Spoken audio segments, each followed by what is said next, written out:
ഒന്ന് ജോ മേഴ്സിയുടെ സാക്ഷ്യവും കാഞ്ഞിരപ്പള്ളി, ഒന്ന് ആൽഫായുടെ സാക്ഷ്യവും തൃശ്ശൂർ. ഈ രണ്ട് സാക്ഷ്യങ്ങളിൽ ഒരു കോമൺ ഫാക്ടറുണ്ട്. അവിടെ ഉടമ്പടി പുരോഗമന ജീവിതത്തിൽ എവിടെയോ വെച്ച് ഇവർക്ക് വിശ്വാസം പെട്ടെന്നിങ്ങനെ കൈമോശം വരുന്നത് പോലെ തോന്നും. അത് അവർക്ക് മാത്രമല്ല, നമുക്ക് എല്ലാവർക്കും തോന്നും. ഒരു പ്രത്യേക വിഷയത്തിന് വേണ്ടി ഞാൻ പ്രാർത്ഥിച്ചുകൊണ്ടിരിക്കുമ്പോൾ അതിനൊരു അഡ്വാൻസ്, ഒരു പുരോഗതി ഉണ്ടായെന്ന് നമ്മൾ കരുതിക്കൊണ്ടിരിക്കുന്ന സമയത്ത് പെട്ടെന്നത് കൈമോശം വരുമ്പോൾ അതിൻ്റെ കൂടെ തന്നെ നമ്മുടെ വിശ്വാസവും പോകും.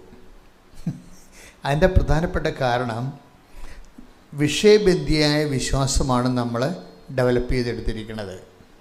അത് ഒരു സീരിയസ് വിഷയമാണ്. വിശ്വാസം ഞാൻ മനസ്സിലാക്കിയെടുത്തോളൂ എല്ലാവർക്കും തന്നെ വിഷയബന്ധിയാണ്. അവിടെ വിശ്വാസത്തെ വിഷയവുമായിട്ട് ഘടിപ്പിച്ചിരിക്കുകയാണ്. ഇത് പക്ക നോൺസെൻസ് ആയിട്ടുള്ളൊരു സ്പിരിച്വാലിറ്റിയാണ്. നമ്മളൊരിക്കലും വിശ്വാസത്തെ വിഷയമായി കണക്ട് ചെയ്തരുത്. എന്താ കാരണം? വിശ്വാസം നമ്മൾ ആരിലാണ് വിശ്വസിക്കുന്നത്? ക്രിസ്തുവിലാണ് നമ്മൾ വിശ്വസിക്കുന്നത്, അല്ലേ? പക്ഷെ നമ്മൾ കണക്ട് ചെയ്തിരിക്കുന്ന ക്രിസ്തുവുമായിട്ടല്ല. എന്തുമായിട്ടാണ്?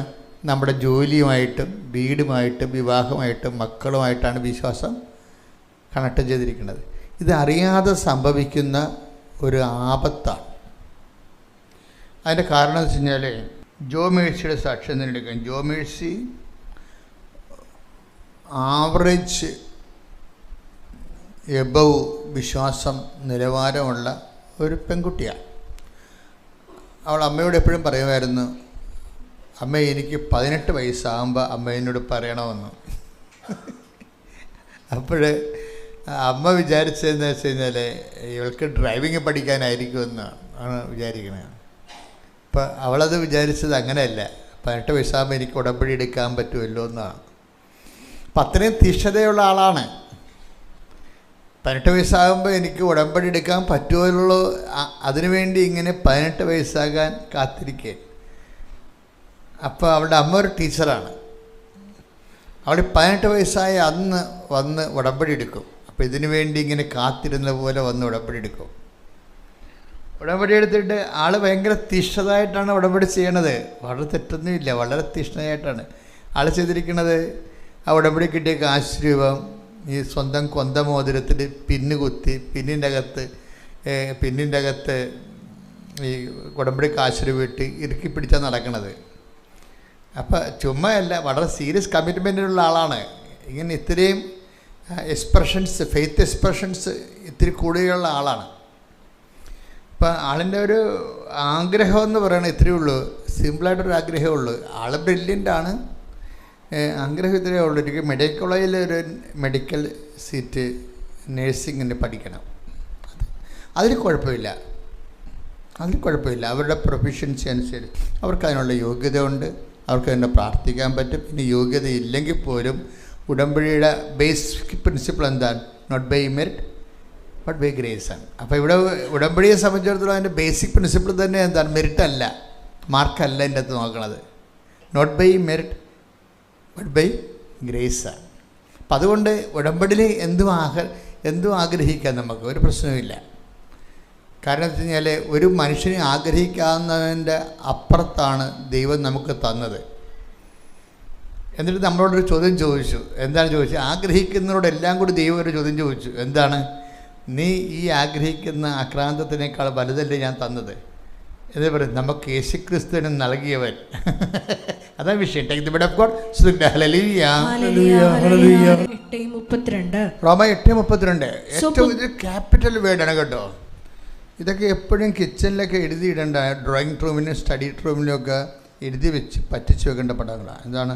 റോമ 8:32. എന്താണ്? പുത്രനെ പോലും ഒഴിവാക്കാതെ, തന്റെ പുത്രനെ പോലും ഒഴിവാക്കാതെ, നമുക്കെല്ലാവർക്കും ഒന്ന് പറഞ്ഞ മക്കളെ, തന്റെ പുത്രനെ പോലും ഒഴിവാക്കാതെ, തന്റെ പുത്രനെ പോലും ഒഴിവാക്കാതെ നമുക്കെല്ലാവർക്കും വേണ്ടി അവനെ ഏൽപ്പിച്ചു തന്നവൻ, അവനോട് കൂടെ സമസ്തവും നമുക്ക് ദാനമായി നൽകാതിരിക്കുമോ? അപ്പം അതിൻ്റെ അകത്തൊരു വാക്ക് എന്താണുള്ളത്? സമസ്തവും എന്നുള്ള വാക്കുണ്ട് അല്ലേ? അപ്പം അതിൻ്റെ അകത്ത് ഒരു സമസ്തത്തിൽ എന്താണ് ഈ സമസ്തം വരുന്നത്? എന്തുകൊണ്ടാണ് യേശുക്രിസ്തുവിൻ്റെ കൂടെ ഒരു വ്യക്തിക്ക് സമസ്തവും ചോദിക്കാൻ പറ്റണത്? കാരണം യേശുക്രിസ്തു സമസ്തവും അവൻ്റെ നാമത്തിൻ്റെ കീഴിലാക്കിയത് കൊണ്ടാണ്. അതാണ് നമ്മൾ 1 Corinthians 15:26 വായിച്ച ശ്രുതികട്ടെ. ഹല്ലേലൂയ. 1 Corinthians 15:26-27 തിരുവചനങ്ങൾ. 1 Corinthians 15:26-27. മരണമെന്ന അവസാന ശത്രുവും നശിപ്പിക്കപ്പെട്ടിരിക്കുന്നു. ദൈവം സമസ്തവും അധീനമാക്കി തന്റെ പാദത്തിന് കീഴാക്കിയിരിക്കുന്നു. അപ്പൊ ദൈവം സമസ്തവും അവന്റെ പാദത്തിന്റെ കീഴിലാക്കിയിരിക്കുന്ന കൊണ്ടാണ് എന്താണ് നമുക്ക് യേശുക്രിസ്തു നൽകിയവൻ അവനോടുകൂടെ സമസ്തവും നമുക്ക് നൽകുകയില്ല എന്ന്. അപ്പോൾ ഓൾമോസ്റ്റ് നമ്മൾ ഉടമ്പടി വെക്കുന്ന എന്ത് വിഷയവും ഈ ഭൂമിയിൽ ഒരു മനുഷ്യൻ സർവൈവ് ചെയ്യാൻ, ഈ ഭൂമിയിലും വരാനിരിക്കുന്ന ജീവിതത്തിലും ഒരു മനുഷ്യൻ നിലനിൽപ്പിന് വേണ്ടി ചോദിക്കുന്ന എല്ലാ കാര്യങ്ങളും യേശുക്രിസ്തുവിൽ അതേ എന്ന് തന്നെയാണ്. അതാണ് സകല വാഗ്ദാനങ്ങളും യേശുക്രിസ്തുവിൽ യേസാണെന്ന് പറയുന്നത്. ശ്രുതികട്ടെ. ഹല്ലേലൂയ. Take the word of God. ഹല്ലേലൂയ. 2 Corinthians 1:20. 2 Corinthians 1:20. ദൈവത്തിന്റെ സകല വാഗ്ദാനങ്ങളും ക്രിസ്തുവിൽ അതേ എന്ന് തന്നെ. അതുകൊണ്ട് തന്നെയാണ് ദൈവമഹത്വത്തിന് അവൻ വഴി ഞങ്ങൾ ആമേൻ പറയുന്നത്. ഈ വചനങ്ങളെല്ലാം ഒരേ പ്രമേയമാണ് കൈകാര്യം ചെയ്യുന്നത്. എന്താണ്? യേശുക്രിസ്തുവിലെ നമ്മൾക്ക് ദൈവത്തോട് ഈ ജീവിതത്തിനും വരാനിരിക്കുന്ന ജീവിതത്തിനും നിലനിൽപ്പിനാവശ്യമായ എല്ലാ കാര്യവും ക്രിസ്തുവിൽ ദൈവം അടക്കിയിട്ടുണ്ട്. ഈ ക്രിസ്തുവിലാണ് നമ്മൾ വിശ്വസിക്കുന്നത്. അതാണ് വിഷയം. പക്ഷെ നമ്മൾ നിർഭാഗ്യവശാൽ എന്താ ചെയ്യണത്? നമ്മൾ വിഷയത്തിലാണ് വിശ്വാസം കണക്ട് ചെയ്തിരിക്കുന്നത്. അതിൻ്റെ വിഷയത്തിന് എന്തെങ്കിലും സംഭവിച്ചാൽ നമ്മുടെ വിശ്വാസത്തിന് എന്തെങ്കിലും സംഭവിക്കും. ഇത് നമ്മൾ റിക്കവർ ചെയ്യേണ്ട ഒരു അപകട മേഖലയാണ്. എന്താണ്? നമ്മൾ ഒരിക്കലും വിഷയത്തെ വിശ്വാസമായിട്ട് കണക്ട് ചെയ്യരുത്. കാര്യം എന്താണ്? വിഷയം ഓരോ മണിക്കൂറിലും ഓരോ വിഷയങ്ങളാണ്. ഇതിൻ്റെ കൂടെയൊക്കെ നമ്മൾ വിശ്വാസം കെട്ടിയിട്ട് കഴിഞ്ഞാൽ ഏത് സമയത്തും വിശ്വാസം ഡാമേജ് ആകാം. മനസ്സിലായില്ലേ? പറഞ്ഞ മനസ്സിലായില്ലേ? അപ്പോൾ എപ്പോഴും നമ്മൾ ശ്രദ്ധിക്കേണ്ടത് എന്താണ്? നമ്മുടെ വിവാഹം, കല്യാണം, മക്കളുണ്ടാവുന്നത്, ജോലി, പ്രൊമോഷൻ, PR, പ്രോസസ്സിങ്, ഇങ്ങനെ ഒരു വിഷയവുമായിട്ട് വിശ്വാസം നമ്മൾ ഘടിപ്പിക്കരുത്. എന്താ കാര്യം വെച്ച് കഴിഞ്ഞാൽ അത് വിശ്വാസം നമ്മൾ ക്രിസ്തുവുമായിട്ട് മാത്രമേ ഘടിപ്പിക്കാവൂ. കാര്യം ക്രിസ്തുവുമായി ഘടിപ്പിക്കുമ്പോൾ ഉണ്ടാകുന്ന പ്രശ്നം, ഈ ക്രിസ്തു എന്ന് പറയുന്ന യാഥാർത്ഥ്യം എന്നും നിലനിൽക്കുന്നതായതുകൊണ്ട് തന്നെ വിശ്വാസവും എന്നും നിലനിൽക്കണമെന്നാണ് ദൈവം ആഗ്രഹിക്കുന്നത്. ക്രിസ്തു എന്നും നിലനിൽക്കുന്നു. Take the word of God. ശ്രുതികട്ടെ. ഹല്ലേലൂയ. യോഹന്നാൻ 12:34. യോഹന്നാൻ 12:34. അപ്പോൾ ജനക്കൂട്ടം അവനോട് ചോദിച്ചു, ക്രിസ്തു എന്നേക്കും നിലനിൽക്കുന്നു എന്നാണല്ലോ നിയമത്തിൽ ഞങ്ങൾ കേട്ടിട്ടുള്ളത്. അപ്പം അതാണ് യാഥാർത്ഥ്യം. കർത്താവിൻ്റെ വചനത്തിലുള്ള വെളിപാട് എന്താണ്? ക്രിസ്തു എന്നും നിലനിൽക്കുന്നു. അപ്പോൾ വിശ്വാസം എന്താണ്? വിശ്വാസം ക്രിസ്തുവുമായി ഘടിപ്പിച്ചിരിക്കുന്ന കാരണം, ക്രിസ്തുവിൽ അധിഷ്ഠിതമായത് കാരണം നമ്മുടെ വിശ്വാസവും എന്നും നിലനിൽക്കണമെന്നാണ് ദൈവം ആഗ്രഹിക്കുന്നത്. അത് വിഷയവുമായി ഘടിപ്പിച്ചു കഴിഞ്ഞാൽ വിഷയം ഫ്ലോപ്പായ വിശ്വാസം ഫ്ലോപ്പാകും. അതുകൊണ്ട് ഈശോ ചോദിച്ചൊരു ചോദ്യം എന്താണ്? എങ്കിലും മനുഷ്യപുത്രൻ വരുമ്പോൾ ഭൂമിയിൽ വിശ്വാസം അവശേഷിക്കുമോ? Take the word of God. ശ്രദ്ധിക്കട്ടെ. ഹല്ലേലൂയ. ലൂക്കാ 18:8. ലൂക്കാ 18:8. എങ്കിലും മനുഷ്യപുത്രൻ വരുമ്പോൾ ഭൂമിയിൽ വിശ്വാസം കണ്ടെത്തുമോ? അപ്പോഴുള്ള വിഷയം എന്ന് വെച്ചാൽ എല്ലാ പീഡനങ്ങൾക്ക് ശേഷമാണ് ഈ മനുഷ്യപുത്രൻ വരണത്. അത് നിങ്ങൾ ഓർക്കരുത് ഈ സെക്കൻഡ് കമ്മിങ്ങിനെ കുറിച്ച് മാത്രമാണ് ഇങ്ങനെ പറയണത്. അങ്ങനെയല്ല. നമ്മുടെ ജീവിതത്തിലും കർത്താവിൻ്റെ വെളിപാടുണ്ടാകുന്നതും ഇടപെടലുണ്ടാകുന്നതും കുറച്ച് പരീക്ഷണങ്ങൾക്ക് ശേഷമായിരിക്കും. അതെപ്പോഴും നമ്മൾ ബോധം ഉണ്ടാകണം നമുക്കതിനെക്കുറിച്ച്. നമ്മുടെ ജീവിതത്തിലും ക്രിസ്തു അനുഭവം നമുക്ക് ഉണ്ടാകുന്നത് കുറച്ച് പരീക്ഷണങ്ങൾക്ക് ശേഷമായിരിക്കും. അപ്പോൾ ഈ പരീക്ഷയ്ക്ക് ശേഷം ക്രിസ്തു വരുമ്പോൾ ക്രിസ്തു നമ്മളിൽ നിന്ന് ഉദ്ദേശിക്കുന്നത് എന്താണ്? ആഗ്രഹിക്കുന്നത് എങ്കിലും മനുഷ്യപുത്രൻ വരുമ്പോൾ എന്താണ്? ഭൂമിയിൽ വിശ്വാസം അവശേഷിക്കുമോ? അതാണ് വിഷയം. അപ്പോൾ അവസാനം അവശേഷിക്കേണ്ടത് നമ്മുടെ ഈ പരീക്ഷണങ്ങൾ രോഗമാകാം, ക്ഷീണമാകാം, സാമ്പത്തിക തകർച്ചയാകാം, എന്തെങ്കിലും നമ്മൾ പ്രാർത്ഥിക്കുന്ന വിഷയങ്ങൾക്ക് യാതൊരു പുരോഗതിയും ഇല്ലാത്ത അവസ്ഥയാകാം. ഈ പരീക്ഷണങ്ങളുടെ എല്ലാ അവസാനം എപ്പോഴായാലും ക്രിസ്തു വരും. പക്ഷേ എപ്പോഴും വരുന്നത് അതൊരു നാഷണൽ ഹൈവേ കൂടിയാണെന്ന് വരണമെന്ന് നിങ്ങൾ വിചാരിക്കരുത്. മിക്കവാറും പഞ്ചായത്ത് റോഡിൽ കൂടിയായിരിക്കും വരണത്. പഞ്ചായത്ത് റോഡിൽ കുണ്ടും കുഴിയും വളവും തെരുവും കാടും യാതൊരു ട്രാഫിക്കും ഇല്ലാത്ത സ്ഥലത്തോട് ഞെരുങ്ങിയൊക്കെ വരും ക്രിസ്തു. ഒരിക്കലും നാഷണൽ ഹൈവേ കൂടി വരുമെന്ന് തോന്നില്ല. കാര്യം പീഡനങ്ങൾക്ക് ശേഷം എന്നാണ് പറയണത്. പീഡനങ്ങൾക്ക് ശേഷം എന്നാണ് പറയണത്. അപ്പോഴെപ്പോഴും വിശ്വാസത്തിൻ്റെ വില കൊടുത്തിട്ട് അവിടെ കിട്ടി ബോധിക്കണം. നമ്മൾ ഈ പ്രമാണമൊക്കെ ചെല്ലുമ്പോൾ പ്രമാണത്തിന് മുമ്പ് തഹസിൽദാർ രജിസ്റ്റർ ചെയ്യണ മുമ്പ് കൊടുത്ത ആളിനോട് ചോദിക്കും. പറമ്പ് വാങ്ങിയ ആളിനോട് പറമ്പ് കൊടുത്ത ആളിനോട് ചോദിക്കും, കിട്ടി ബോധിച്ചോ എന്ന് ചോദിക്കും. എന്താണ്? കാശ് നിങ്ങൾക്ക് കിട്ടിയോ? അപ്പോൾ എന്ന് പറഞ്ഞാൽ മാത്രമേ അയാൾ രജിസ്റ്റർ ചെയ്യത്തുള്ളത്. ഇതുപോലെ തന്നെയാണ് വിശ്വാസ ജീവിതത്തിലുള്ള വിഷയം. കിട്ടി ബോധിച്ചോ എന്ന് ചോദിക്കും. എന്താണ്? ഈ വിശ്വാസത്തിന് ക്രിസ്തുവിന് അനുകൂലമായ അത്രയും വില കിട്ടി ബോധിച്ചോ എന്നാണ് ചോദിക്കണത്. അത് പരമപിതാവിൻ്റെ ഒരു ചോദ്യമാണ്. പരമപിതാവാണല്ലേ രജിസ്റ്റർ കച്ചേരി ഇരിക്കണത്. അപ്പോൾ കിട്ടി ബോധിച്ചോ എന്ന് ചോദിക്കും. ഇപ്പോൾ ക്രിസ്തുവിനല്ല എനിക്ക് തരാൻ പോണത്. അതിന് ക്രിസ്തുവിനെ നിങ്ങൾക്ക് നേടാൻ വേണ്ടിയുള്ള സഹനങ്ങളെ കിട്ടി ബോധിച്ചോ എന്ന് ചോദിക്കും. അപ്പോൾ ഈ സംഭവം ഇതിന് പേയ്മെൻറ്റ് നടത്തിയതിന് ശേഷമാണ് ക്രിസ്തുവിന് നമുക്ക് കിട്ടണത്. പലപ്പോഴും ആദ്യകാലങ്ങളൊന്നും കുഴപ്പമില്ല, ജീവിച്ചു പോകാനുള്ള ആദ്യകാലങ്ങളിൽ വലിയ പ്രശ്നങ്ങളൊന്നുമില്ല. പക്ഷേ മുന്നോട്ട് ചെല്ലുന്തോറും നിത്യത വിഷയമാക്കുമ്പോൾ അന്ന് മുതൽ പേയ്മെൻ്റായിട്ട് വരും. നിത്യത ഇതിനകത്ത് ഒരു വിഷയമായി വന്നാൽ അനുദിന ജീവിതത്തിലെ കഞ്ഞിയും കപ്പയും ജോലിയും ഒക്കെ വലിയ പ്രശ്നമില്ലാതെ പോകും.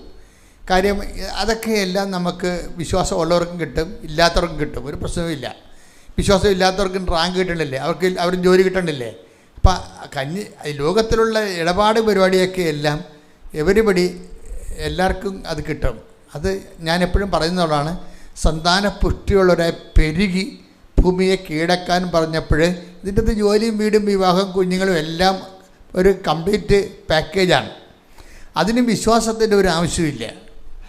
പക്ഷേ ക്രിസ്തുവിലൂടെ നേടിയെത്ത നിത്യരക്ഷയ്ക്ക് നിങ്ങൾ ആ പാഠത്തിലേക്ക് വരുമ്പോൾ പിന്നെ എല്ലാം പേയ്മെൻറ്റ് സീറ്റാണ്.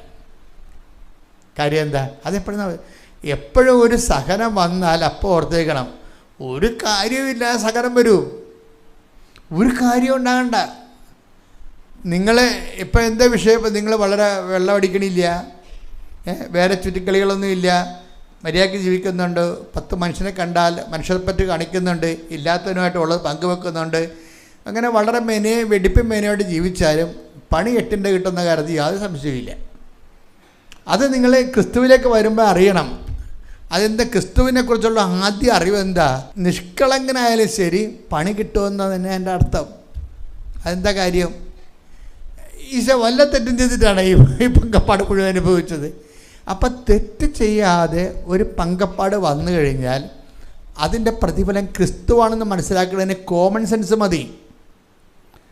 ഒരു തെറ്റും ചെയ്യാതെ നിങ്ങൾക്കൊരു പങ്കപ്പാട് കിട്ടിയാൽ അതിൻ്റെ പ്രതിഫലം ക്രിസ്തുവാണെന്ന് മനസ്സിലാക്കണമെങ്കിൽ പരിശുദ്ധാത്മാവ് മാത്രം മതി.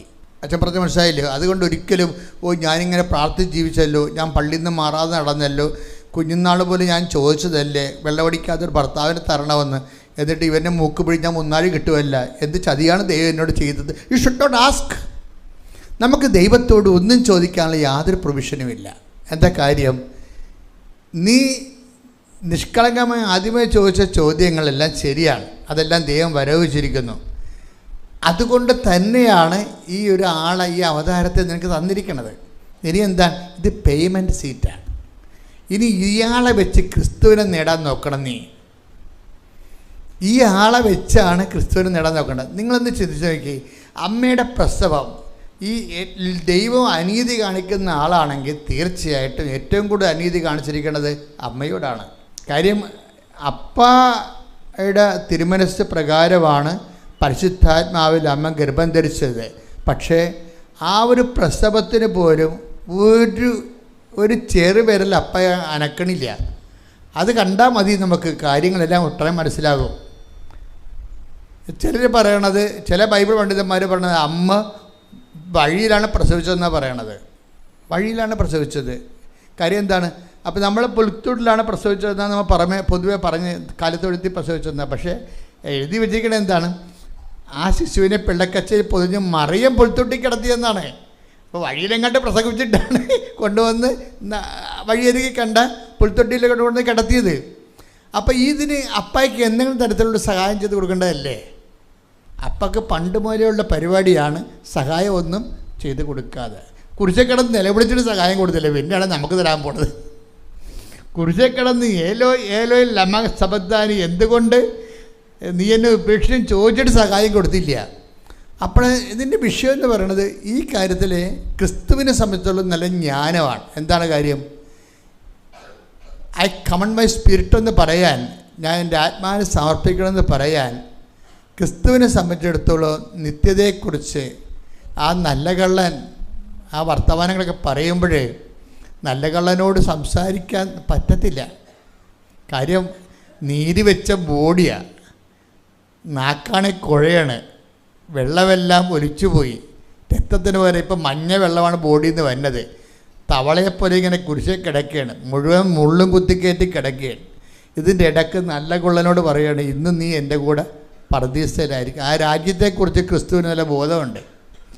ആ കിടപ്പ് കിടക്കുമ്പോഴും താൻ പ്രവേശിക്കുന്ന നിത്യത, പിതാവ് നൽകുന്ന നിത്യതയെക്കുറിച്ച് ക്രിസ്തുവിന് ബോധമുണ്ട്. അതാണ് വിഷയം. ആ രാജ്യം ആണ്, നിത്യതയാണ് സമ്മാനമായി കൊടുക്കുന്നത് കൊണ്ടാണ് ഇടക്കാൻ ആശ്വാസങ്ങളൊന്നും കൊടുക്കാത്തത്. ഇടക്കാൻ ആശ്വാസങ്ങൾ തരാതിരിക്കുമ്പോൾ ബോധമുള്ള ക്രിസ്ത്യാനി നീ മനസ്സിലാക്കണം. എന്താ കാര്യം? നിനക്ക് നിത്യതയിൽ കർത്താവ് ഷെയർ തന്നിരിക്കുന്നു. കൈയടിച്ച് ശ്രദ്ധിക്കട്ടെ. ഹല്ലേലൂയ, ഹല്ലേലൂയ, ഹല്ലേലൂയ, ആഴമായ പ്രബോധനങ്ങൾക്ക് നന്ദി പറയുന്നു.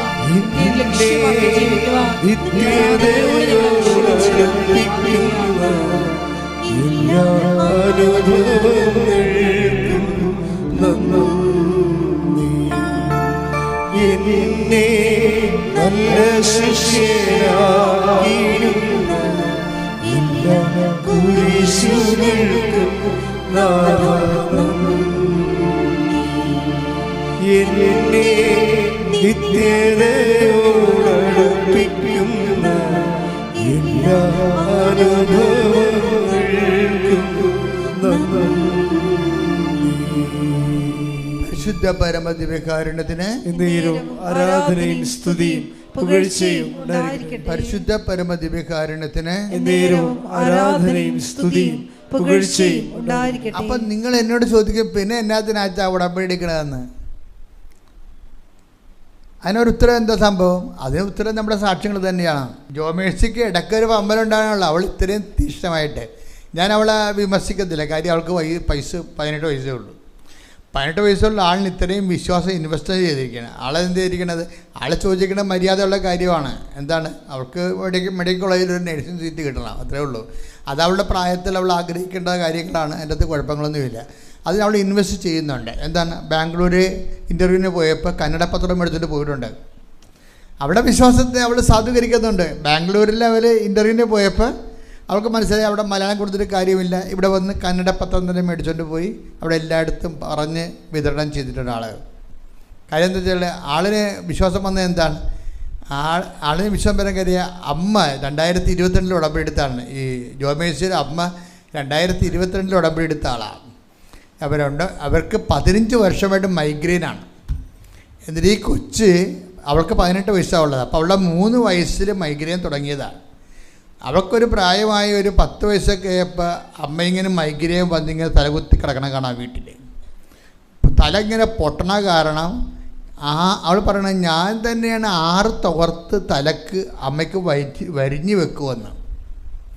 6 തുകർത്തെടുത്തിട്ട് അമ്മ ഇങ്ങനെ തലകുത്തി കിടക്കുന്ന കാരണം ആ വേദന കൊണ്ട് പൊട്ടാൻ പോണ കാരണം ഈ തുകർത്തെടുത്ത് തലയ്ക്ക് ഇങ്ങനെ വരിഞ്ഞ് കെട്ടി വെക്കും. 6 തുകർത്ത്. അതാണ് അത് ഉടമ്പടി എടുത്ത ഒറ്റ ദിവസം കൊണ്ട് ഈശോ അത് പൂർണ്ണമായി സുഖപ്പെടുത്തി. അത് കണ്ടപ്പോഴാണ് ജോ മേഴ്സി ഇതിനകത്ത് ഇൻവെസ്റ്റ് ചെയ്യണത്. അമ്മയുടെ മൈഗ്രെയിൻ 15 വർഷമല്ലേ. അപ്പോൾ ഉടമ്പടിയിൽ ഈശോ പ്രവർത്തിക്കുന്നുണ്ട്, അമ്മ നമുക്ക് വേണ്ടി മധ്യസ്ഥം വഹിക്കുന്നുണ്ട്. അതുകൊണ്ടാണ് അവൾ പറഞ്ഞത് നേഴ്സിംഗ് സീറ്റ് എനിക്ക് മെഡിക്കൽ കോളേജിൽ വേണമെന്ന് പറഞ്ഞത്. അപ്പോൾ അതവൾക്ക് ചോദിക്കാൻ പറ്റുന്ന ഇടമാണ് അമ്മയോട് ചോദിക്കുക. അമ്മയെന്ന് പറയുമ്പോൾ നമുക്കറിയാമല്ലോ, മക്കൾക്ക് എന്തും ചോദിക്കാനുള്ള ഒരു സ്വാതന്ത്ര്യം നമുക്ക് അമ്മയോടുണ്ട്. അതാണ് ഈ ആൾക്കാരെല്ലാം രക്ഷപ്പെടേണ്ട കാരണം. അത് എന്തും ചോദിക്കാം.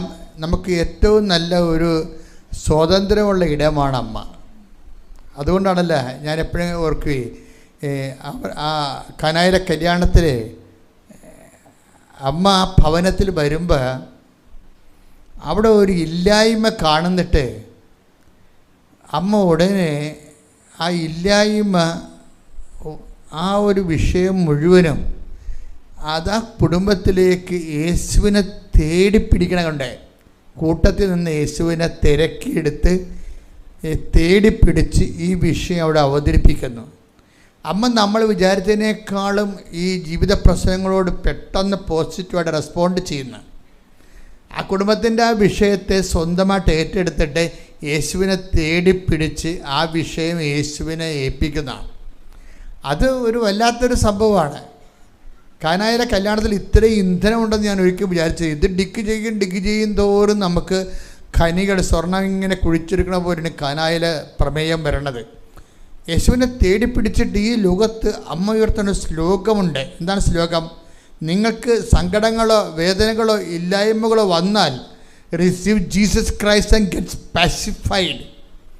അപ്പോൾ നിങ്ങൾക്ക് ലോകത്തിൽ ആശ്വാസം പ്രാപിക്കാൻ യേശുവ ആണ് അതിൻ്റെ മാർഗമെന്നുള്ള ബാനർ, സ്ലോഗൻ ഉയർത്തുന്നത് അമ്മയാണ്. ആദ്യമായിട്ടും യേശുവിനെ receive Jesus Christ and get saved എന്നുള്ള വലിയ ശ്ലോകം പ്രേക്ഷിത പ്രവർത്തനത്തിൻ്റെ എക്കാലത്തെ ആത്മരക്ഷയുടെയും ഭൗതിക ദൈവ സമാശ്വാസത്തിൻ്റെ സ്ലോഗൻ ഉയർത്തുന്നത്. യേശുവിനെ തേടിപ്പിടിക്കൂ, കുടുംബത്തെ രക്ഷിക്കൂ എന്ന് പറയുന്നത് ആരാണ്? അമ്മയാണ്. പ്രാർത്ഥിക്കുക. കർത്താവായ ദൈവമേ, അമ്മയുടെ വഴികൾ പിന്തുടർന്നുകൊണ്ട് ജീവിത പ്രതിസന്ധികളിലെ ക്രിസ്തുവിനെ കക്ഷിയാക്കാൻ ആവശ്യമായ ആധ്യാത്മിക പക്വതയിലേക്ക് ഞങ്ങളെ വളർത്തണമേ, ഉയർത്തണമേ. ശ്രുതികട ഹല്ലേലൂയ.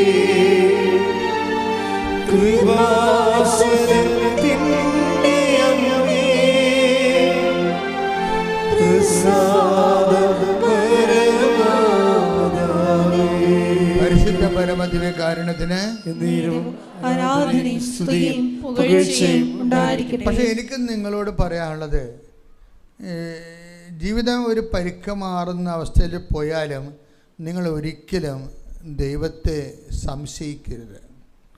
സംശയിച്ച് പോയാൽ ഇടിച്ച വണ്ടി പോലെയാണത്. വാങ്ങിക്കാമെന്ന് സാധാരണ ആൾക്കാർക്കത് മനസ്സിലാകത്തില്ല, പക്ഷേ മെക്കാനിസം മനസ്സിലാകും. ഇതെവിടെയോ തട്ടിയിട്ടുണ്ടല്ലോ. ഇപ്പം നമ്മൾ വണ്ടി കച്ചവടത്തിന് നമ്മൾ ആൾക്കാർക്ക് വണ്ടി കൊടുക്കാൻ നേരത്തെ അവർ വണ്ടി എടുക്കാൻ വേണ്ടി തീരുമാനിച്ചു കഴിഞ്ഞാൽ പിന്നെ അവർ വരണത് ആരുമായിട്ടായിരിക്കും? മെക്കാനിസ്റ്റുമായിട്ടാണ് വരണത്. അവർ വണ്ടി തട്ടി പൊക്കിയൊക്കെ ബാറ്ററി പൊക്കി നോക്കി അവിടെയൊക്കെ നോക്കിയിട്ടും കുലുക്കി നോക്കും. അവർ വണ്ടി ഇങ്ങനെ ഇട്ട് ആട്ടി നോക്കും. ഇത് മെക്കാനിസ്റ്റ് പറയും എവിടെയോ ഒന്ന് തട്ടിയിട്ടുണ്ടല്ലോ എന്ന് പറയും. ഒന്നിടിച്ചിട്ടുണ്ട്. അപ്പം തന്നെ പോയി 10,000 രൂപ. അപ്പം തന്നെ പോയി. ഒന്നിടിച്ചിട്ടുണ്ടെന്ന് പറയുമ്പോൾ തന്നെ 10,000 രൂപ പോയി. അതെന്താ പറഞ്ഞത്? ഒന്നിടിച്ചിട്ടുണ്ടെന്ന് പറഞ്ഞാൽ അത്രയും നേരം പറഞ്ഞിട്ടില്ല. മെക്കാനിസ്റ്റ് വന്നപ്പോഴാണ് പറയണത് ഒന്ന് ഇടിച്ചിട്ടുണ്ടെന്ന് പറയും. അപ്പോൾ ഉടനെ എന്താ പറയും? അപ്പം തന്നെ 10,000 രൂപ പോയി. നിങ്ങളെ കണ്ടാൽ ഒന്നിടിച്ചിട്ടുണ്ടെന്ന് പറഞ്ഞാൽ 10,000 രൂപ പോകും. വിശ്വാസത്തിൻ്റെ അകത്ത് ഡാമേജ് ഉണ്ടാക്കാതിരിക്കാൻ നോക്കണം. എപ്പോഴെങ്കിലും ഒരു വട്ടം സംശയിച്ചാൽ 10,000 രൂപ പോകും. അതാണ് വിഷയം. അതിപ്പോൾ ഈ ജോമേരിക്ക് സംഭവിച്ചിരിക്കുന്നത് അതാണ്. ജോമേരി വിശ്വാസത്തിലെല്ലാം ഓക്കെയാണ്. അവൾ പറഞ്ഞ് മെഡിക്കൽ കോളേജിൽ അഡ്മിഷൻ കിട്ടിയില്ല എന്ന് പറഞ്ഞപ്പോൾ അവൾ പറഞ്ഞത് എൻ്റെ കോൺഫിഡൻസ് പോയെന്നാണ് പറഞ്ഞത്. മതി, വണ്ടി ഇടിച്ച് എൻ്റെ കോൺഫിഡൻസ് പോയി. അത് പ്രഖ്യാപിച്ചോള് എൻ്റെ കോൺഫിഡൻസ് പോയെന്ന്. ഒരിക്കൽ നമ്മൾ വിശ്വാസം വെക്കുമ്പോൾ നമ്മൾ വെക്കുന്ന വിഷയത്തിന് പുരോഗതി ഇല്ലെങ്കിൽ അത് ദൈവത്തിനിട്ട് പണി കൊടുക്കണ പോലെ പറഞ്ഞു കഴിഞ്ഞാൽ തീർച്ചയായിട്ടും വണ്ടി ഇടിച്ച പോലെയാവും. അയ്യോ, ഈ ആൾക്കാർക്കെല്ലാം പറ്റിക്കുന്ന അബദ്ധം അതാ. വിശ്വാസം കൊണ്ടുപോകുന്ന വിഷയവുമായിട്ട് ഘടിപ്പിക്കും. വിഷയമായിട്ടല്ല ഘടിപ്പിക്കണത്. വിശ്വാസത്തെ വീട്, ജോലി, വിവാഹം, പെൻഷൻ, പ്രോസസ്സ്, PR എന്നും പറഞ്ഞുകൊണ്ട് വിശ്വാസത്തെ അതുമായിട്ട് ഘടിപ്പിക്കും. എന്നിട്ട് അതിന് ഡാമേജ് ഉണ്ടാക്കുമ്പോൾ വിശ്വാസത്തിന് ഡാമേജ് ആകും. അപ്പോൾ എന്നാ പറയും? മെക്കാനിസം വന്ന് നോക്കുമ്പോൾ ഒന്ന് തട്ടിയിട്ടുണ്ടല്ലോ എന്ന് പറയും. അപ്പോൾ നിൻ്റെ മൂല്യം പോയി. നിൻ്റെ മൂല്യം 10,000 രൂപ താഴെ പോയി. അത് പക്ഷേ എപ്പോഴും ഈ നിങ്ങൾ വിഷയങ്ങൾ വാട്ട് എവർ ഹാപ്പൻസ്, ഈ ലോകത്ത് ഒരു വിഷയത്തിലേക്ക് നമ്മൾ എത്തിച്ചേരുന്ന മുമ്പ് കുറേ ട്രയൽ ആൻഡ് എററൊക്കെ ഉണ്ടാവും വിശ്വാസത്തിലെ. പക്ഷേ ആ ട്രയൽ ആൻഡ് എററിലൂടെ അതിൻ്റെ ഇടയ്ക്ക് നമ്മൾ ദൈവത്തെ മിസ് ചെയ്യാതിരിക്കാൻ പ്രത്യേകം നോക്കണം. ദൈവവും വിഷയവുമായിട്ട് കണക്ട് ചെയ്യരുത്. ഈ ഉടമ്പടിക്കാരുടെ ഒരു മിസ്റ്റേക്ക് ഞാൻ നോക്കിയിട്ട് അവർ ഇൻറ്റൻഷനെയും ഫെയ്ത്തുമായിട്ട് കണക്ട് ചെയ്യും. നിങ്ങൾക്കറിയാവില്ല, intention by itself is ultimate intention എന്താണ്? ജീസസ് ക്രൈസ്റ്റാണ്, ക്രിസ്തുവാണ്. ഈ നമ്മൾ ജീവിത പ്രതിസന്ധികളിലൂടെ ദൈവത്തെ അവലംബിച്ചുകൊണ്ട് നേടാൻ ശ്രമിക്കുന്നതിൻ്റെ അവസാനത്തിൻ്റെ പേരെന്താണ്? Jesus Christ. അവസാനം എന്താ? Jesus Christ.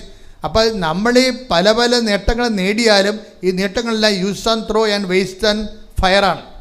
പക്ഷെ അതിനപ്പുറത്ത് നമ്മൾ ഇതൊന്നും ഈ തീ പിടിക്കാത്ത ഒരു ദൈവാനുഭവം എന്ന് പറയുന്നത് നീ ക്രിസ്തുവിൽ നേടിയ കൃപകൾ മാത്രമാണ്. അതുകൊണ്ട് നീൻ്റെ ഈ അനുഗ്രഹം നേടാൻ വേണ്ടിയുള്ള പാച്ചിലിൽ ക്രിസ്തുവിനെ മിസ് ചെയ്യാതിരിക്കാൻ വേണ്ടി ബോധപൂർവമായ ശ്രമം ഉണ്ടാകണം. ശ്രുതികട്ടെ ഹല്ലേലൂയ. കോമേഴ്സ് ഇങ്ങനെ പെട്ടെന്ന് തട്ടിയെങ്കിലും കർത്താവിൻ്റെ രീതി അനുസരിച്ച് കർത്താവ് ചെയ്യാനുള്ള കാര്യങ്ങൾ കൃത്യമായിട്ട് ചെയ്യും. പിന്നീട് റിസൾട്ട് വന്നപ്പോൾ എന്താണ് ചെയ്തത്? അവൾക്ക് 94% മാർക്കാണ് ഉള്ളത്. എന്ത് ചെയ്ത്? ഈ സെൻറ്റ് ജോൺസിൽ തന്നെ ഈശോ അവൾക്ക് അഡ്മിഷൻ വാങ്ങിച്ചു കൊടുക്കും. കാര്യം എന്താണ്? അവളോട് സംസാരിക്കാൻ ആ പ്രായത്തിൽ അങ്ങനെ സംസാരിച്ചാലും മനസ്സിലാകത്തുള്ളൂ. അതാണ് വിഷയം.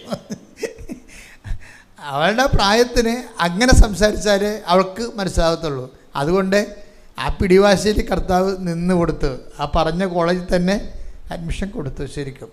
പക്ഷേ ഒരു പ്രോബ്ലം എന്ന് വെച്ച് കഴിഞ്ഞാൽ ഈ തട്ട് വന്നിരിക്കുന്ന സാധനം ഈ വണ്ടി ഉള്ളിടത്തോളം കാലം തന്നെ നിലനിൽക്കും. അത് റിപ്പയർ ചെയ്യാൻ പറ്റത്തില്ല.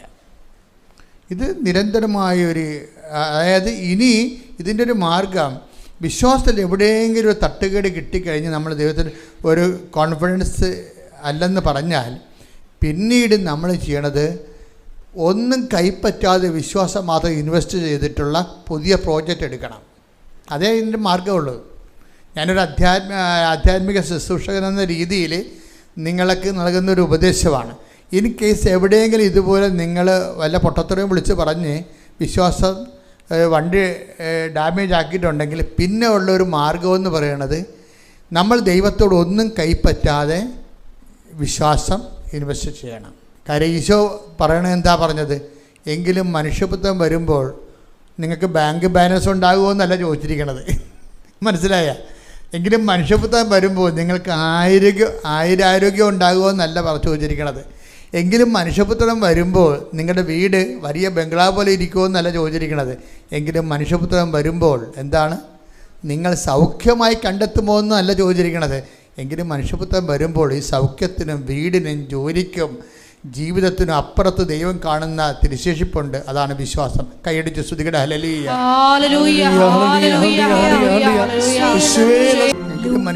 ലൂക്കാ 18:8. ഇത് വളരെ സൂക്ഷിക്കണം. ഇന്നത്തെ ഒരു തീമാണിത്. ലൂക്കാ 18:8 എന്താണ്? എങ്കിലും മനുഷ്യപുത്രൻ വരുമ്പോൾ ഭൂമിയിൽ വിശ്വാസം കണ്ടെത്തുമോ? വിശ്വാസമാണ്. വിശ്വാസത്തിൻ്റെ ഫലങ്ങളല്ല ചോദിക്കണത്. വീട്, ജോലി, വിവാഹം, നിങ്ങളുടെ PR പെൻഷൻ, ഇങ്ങനെയുള്ള പരിപാടികൾ ഒന്നും അല്ല ചോദിക്കുന്നത്. ഇതൊന്നും ഇല്ലെങ്കിലും നിങ്ങളുടെ വിശ്വാസം അവശേഷിച്ചിട്ടുണ്ടാകുമോ? ഇങ്ങനെ ഒന്നുമില്ലാതെ ഒന്നും നേടാതെ അവശേഷിക്കുന്ന വിശ്വാസത്തിന് എല്ലാം നേടിയതിനേക്കാൾ വിലയാണ്. കൈയടിച്ച് ശ്രദ്ധിക്കട്ടെ. ഹല്ലേലൂയ. ഇതുപോലെ ഇതിന് പാരലായിട്ട് പറയാവുന്നൊരു സാക്ഷ്യം ഈ ആഴ്ച സംഭവിച്ചത് ആൽഫിയയുടെ സാക്ഷ്യമാണ്. ആൽഫയും ഇതുപോലെയുള്ള ഒരേ ഇതേ ലെവലിലുള്ള സാക്ഷ്യമാണ്. ആൽഫിയയും ഹസ്ബൻഡും ഷാർജയിൽ താമസിക്കുകയാണ്. ആൽഫിയ ആദ്യമേ കൃപാസനത്തിൽ വലിയ വിശ്വാസമൊന്നും ഇല്ലാത്ത ആളാണ്. കാര്യം അവർ വിശ്വാസം കൃപാസനം സാധാരണ ഒരു ധ്യാനകേന്ദ്രം പോലെ അല്ലല്ലോ. ഇവിടെ മനുഷ്യന്മാർ എല്ലാത്തരം മനുഷ്യരും, എല്ലാ ജാതിക്കാരും, എല്ലാ മതക്കാരും, എല്ലാ വിഷയങ്ങൾക്ക് വേണ്ടി അടിസ്ഥാനപ്പെടുത്തുന്ന ഒരു സങ്കേതമാണ്. അപ്പം അതുപോലെ ദൈവം എല്ലാ ദിവസവും അനുഭവ സാക്ഷ്യങ്ങൾ അതുപോലെ ഉണ്ട്. അപ്പോൾ ഇവിടെ ഒന്നും വരാത്ത ആൾക്കാർക്ക് ഇതെന്തോ കച്ചവടമാണ്, തട്ടിപ്പാണെന്നൊക്കെ ബോധം.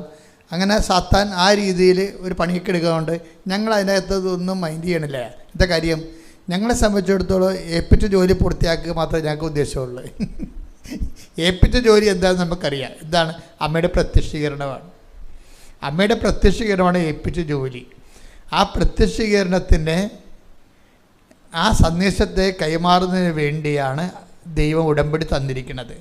ഉടമ്പടിയിലെ സാക്ഷ്യങ്ങൾ കൊണ്ട് ഞാൻ നിങ്ങളോട് എപ്പോഴും സാക്ഷ്യം പറയുമെന്ന് പറയാൻ കാര്യം, അമ്മയുടെ പ്രത്യക്ഷീകരണത്തിൻ്റെ സാക്ഷിയായിട്ടാണ് നിങ്ങളെ. ഇപ്പം ഈ ദിവസങ്ങളിൽ ഷൈല ടോജോ എന്നും പറഞ്ഞൊരു ചേച്ചി ഒരു സാക്ഷ്യം പറഞ്ഞപ്പോൾ അവർക്ക് നല്ല ബോധമുണ്ട്. ഷൈല ടോജോ തുടങ്ങണ സാക്ഷ്യം തന്നെ എന്താണ്? അമ്മയുടെ പുണ്യഭൂമിയിലെത്തി അമ്മയുടെ പ്രത്യക്ഷീകരണത്തിന് എന്നെ സാക്ഷിയാക്കിയതിനെ ഞാൻ നന്ദി പറയുന്നു. തുടങ്ങും. അപ്പം തന്നെ അഭിഷേകമായ ആ സാക്ഷ്യം. അമ്മയുടെ പുണ്യഭൂമിയിലെത്തി അമ്മ പ്രത്യക്ഷപ്പെട്ടതിൻ്റെ സാക്ഷിയാകാൻ കഴിഞ്ഞതിൽ ഞാൻ നന്ദി പറയുന്നു. ഇപ്പം എല്ലാവർക്കും തന്നെ ബോധമുണ്ട്. എന്താണ്? ഇവിടെ നടക്കുന്ന എല്ലാ സാക്ഷ്യങ്ങളും എന്തിൻ്റെ സാക്ഷ്യമാണ്? ഒരു കരിസ്മാറ്റിക് ധ്യാനകേന്ദ്രത്തിൻ്റെ സാക്ഷ്യങ്ങളല്ല. പിന്നെന്താണ്? അമ്മയുടെ സമയഘടികാരം നെഞ്ചിൽ ചേർത്തി 10:8 സൂചി കാണിച്ച് ദുരന്തം ഉണ്ടാകുമെന്ന് പ്രാർത്ഥിക്കണമെന്ന് 2004 ഡിസംബർ 7 ഉച്ചയ്ക്ക് 2:30 മണിക്ക് പറഞ്ഞ അമ്മയുടെ ആ പ്രാർത്ഥനയാണ്. എന്ത് പ്രാർത്ഥിക്കണമെന്ന് ചോദിക്കുമ്പോഴാണ് അമ്മ ഉടമ്പടി എടുത്ത് പ്രാർത്ഥിക്കാൻ പറയണത്. ആ ഉടമ്പടി എടുത്ത് പ്രാർത്ഥിക്കാൻ പറയുമ്പോൾ കിട്ടുന്ന സാക്ഷ്യങ്ങളെല്ലാം എന്തിൻ്റെ സാക്ഷ്യങ്ങളാണ്? അമ്മയുടെ പ്രത്യക്ഷീകരണത്തിൻ്റെ സ്ഥിരീകരണത്തിൻ്റെ സാക്ഷ്യങ്ങളാണ്. ഇപ്പോൾ കൃപാസനത്തിൽ അവലംബം വെക്കണത് എന്തിലാണ് സാക്ഷ്യം വെക്കണത്? മറിച്ച് അമ്മയുടെ ബേസിക്കായിട്ട് സാക്ഷ്യം വെക്കണതിലാണ്? അമ്മയുടെ പ്രത്യക്ഷീകരണത്തിലാണ്. ആ ഒരു ബോധമാണ് ഇതിൻ്റെ ഫസ്റ്റ് സാക്ഷരത എന്ന് പറയുന്നത്. ഒരു പ്രൈമറി എഡ്യൂക്കേഷൻ എന്ന് പറയുന്നത് അതാണ്. എന്താണ്? അമ്മയുടെ പ്രത്യക്ഷീകരണം നടന്ന മണ്ണിലാണ് ഞാൻ വരണത്. അതുകൊണ്ടാണ് ജോമേഴ്സിയൊക്കെ എന്താ പറയണത്? ഞാൻ അമ്മയുടെ 90% മാർക്കാണ് ചോദിച്ചിരിക്കുന്നത്. എനിക്ക് ആ 90% മാർക്ക് കിട്ടണം. പക്ഷേ ഞാനത് ആ മാർക്ക് ലിസ്റ്റ് ഞാൻ ഓപ്പൺ ചെയ്യത്തില്ല. ഞാൻ കാഞ്ഞിരപ്പള്ളിയിൽ നിന്ന് ഇവിടെ വന്ന് അമ്മയുടെ പുണ്യഭൂമിയിൽ നിന്ന് അമ്മയുടെ മുമ്പിൽ നിന്നുകൊണ്ട് മാത്രമേ ഞാൻ മാർക്ക് ലിസ്റ്റ് ഓപ്പൺ ചെയ്യത്തുള്ളൂ. ഞാൻ മാർക്ക് ലിസ്റ്റ് ഓപ്പൺ ചെയ്തപ്പോൾ അമ്മ എനിക്ക് 94% മാർക്ക് തന്നു പറയും. അപ്പോൾ അതായത് അമ്മയുടെ പ്രത്യക്ഷീകരണമായിട്ട് ഘടിപ്പിച്ച് പോകുന്ന ആൾക്കാർക്കെല്ലാം അതിൻ്റെ നാണയത്തിലാണ് അമ്മ മറുപടി പറയണത്. ആ നാണയത്തിലാണ് അമ്മ മറുപടി പറയണത്. ഇപ്പോൾ ഇവിടെ വേറെ എന്താ പ്രശ്നം വന്നിരിക്കണത്? വേറെ സാക്ഷ്യം, ആൽബിയയുടെ സാക്ഷ്യം. ആൽബിയായും ഹസ്ബൻഡും UAE ഷാർജയിൽ ജോലി ചെയ്യുന്ന ആൾക്കാരാണ്. അവരെ കുടുംബമായിട്ട് അവിടെ ജീവിക്കുകയാണ്. അപ്പോൾ ആൽബിയ ധ്യാനകേന്ദ്രത്തെ ശുശ്രൂഷിക്കുന്ന ആളാണ്. അപ്പോൾ അഫയെ സംബന്ധിച്ചിടത്തോളം കൃപാസനം അങ്ങനെ ഫസ്റ്റ് റെഫറൻസിൽ വരുന്നില്ല. കാര്യം അവർ പണ്ട് കുഞ്ഞുനാൾ തന്നെ വേറൊരു ധ്യാനകേന്ദ്രത്തിൽ പ്രവർത്തിക്കുന്ന ആളാണ്. അപ്പോൾ അതുകൊണ്ട് കൃപാസനം അങ്ങനെ ഫസ്റ്റ് റെഫറൻസിൽ വന്നില്ല. അതുകൊണ്ട് അവർ ഉടമ്പടി എടുത്തില്ല. പക്ഷെ ഞാൻ ഷാർജയിൽ ധ്യാനിപ്പിക്കാൻ ചെന്നപ്പോൾ ആ ധ്യാനത്തിൽ ഇവർ പങ്കെടുത്ത്. അപ്പോൾ എൻ്റെ വായിൽ നിന്നൊരു വിഷയം വന്നു. എന്താണ്? If you are sincere God will be serious. If you are serious God will be sincere. അപ്പോൾ അത് അന്ന് അവിടെ അങ്ങനെയാണ് പറഞ്ഞത്. പക്ഷെ അത് അവർ ക്യാച്ച് ചെയ്തത് എന്താണ്? ഇപ്പം നമ്മൾ സിൻസിയറായാൽ, നമ്മൾ സീരിയസ് ആയാൽ, നമ്മൾ സിൻസിയറായ ഗോഡ് സീരിയസ് ആകുമെന്ന്. അപ്പോൾ ഒന്ന് അതുകൊണ്ട് അവരുടനെ അന്ന് തന്നെ രാത്രി ഓൺലൈൻ ഉടമ്പടി എടുത്ത്. ഓൺലൈൻ എടുത്തതിൻ്റെ കാരണം വെച്ചാൽ ആൽഫയ്ക്ക് ജോലിയില്ല, അതാണ് പ്രശ്നം. ഇപ്പോഴാണ് ജോലിയുള്ളത്, അന്ന് ജോലിയില്ല. അപ്പോൾ യൂറോപ്പിലൊക്കെ മറ്റു രാജ്യങ്ങളിൽ താമസിക്കുമ്പോൾ ഹസ്ബൻഡും വൈഫിനും ജോലിയില്ലെങ്കിൽ നിങ്ങൾ ഒരാൾക്ക് മാത്രം ജോലി ഉണ്ടെങ്കിൽ ഒരാളെ കൊണ്ടുപോകാൻ പോലും പറ്റത്തില്ല അവിടെ. അപ്പോൾ സ്വാഭാവികമായിട്ടും നമ്മൾ ഇവിടെ ജീവിക്കണ പോലെ ഒന്നും യൂറോപ്പിലും മറ്റു രാജ്യങ്ങളിലും ജീവിക്കാൻ പറ്റത്തില്ല. അവിടെ ജീവിക്കണമെങ്കിൽ ഒരു മിനിമം സ്റ്റാൻഡേർഡ് ഉണ്ട്. നമ്മുടെ വീട്ടിലും നമ്മുടെ നാട്ടിലാണെങ്കിൽ നമുക്ക് എങ്ങനെയും ജീവിക്കാം, ഒരു പ്രശ്നവുമില്ല. ഉള്ളതിട്ടുകൊണ്ട് നടക്കാം, ഉള്ളത് കഴിച്ച് ജീവിക്കാം, ഒരു പ്രശ്നവുമില്ല. അത് നിസ്സംഗത, അതായത് സ്വന്തം നാട്ടിൽ ജീവിക്കണം എന്ന് പറയുന്നത് എന്ത് അനുഗ്രഹമാണെന്ന് നിങ്ങൾക്ക് അറിയത്തില്ല. അത്രയ്ക്ക് വലിയ അനുഗ്രഹമാണ് സ്വന്തം നാട്ടിൽ ജീവിക്കണേ. ഞാൻ ഈ രാജ്യങ്ങളിലെല്ലാം പോയി ഇവരെല്ലാവരെയും കണ്ടതിന് ശേഷം ഞാൻ പറയണ ഒരു കാര്യമാണ്, സ്വന്തം നാട്ടിൽ ജീവിക്കുന്നത് വല്ലാത്തൊരു അനുഗ്രഹമാണ്. കാര്യം ഉള്ളത് കൊണ്ട് ജീവിക്കാം. ആരും നമ്മുടെ മേക്കെട്ട് കയറത്തില്ല, ആരും നമ്മളെ കൊച്ചാക്കത്തില്ല. നമ്മളെല്ലാം മനസ്സിലാക്കി അണ്ടർസ്റ്റാൻഡ് ചെയ്ത് പോകും. അത്രയേ ഉള്ളൂ കാര്യങ്ങൾ. വേറെ പ്രശ്നം നമുക്ക് ആവശ്യമില്ലാത്ത ടെൻഷൻസ് ഒന്നുമില്ല. മറ്റൊന്ന് പറഞ്ഞു കഴിഞ്ഞാൽ ഭയങ്കര കട്ടിങ്സ് അല്ലേ.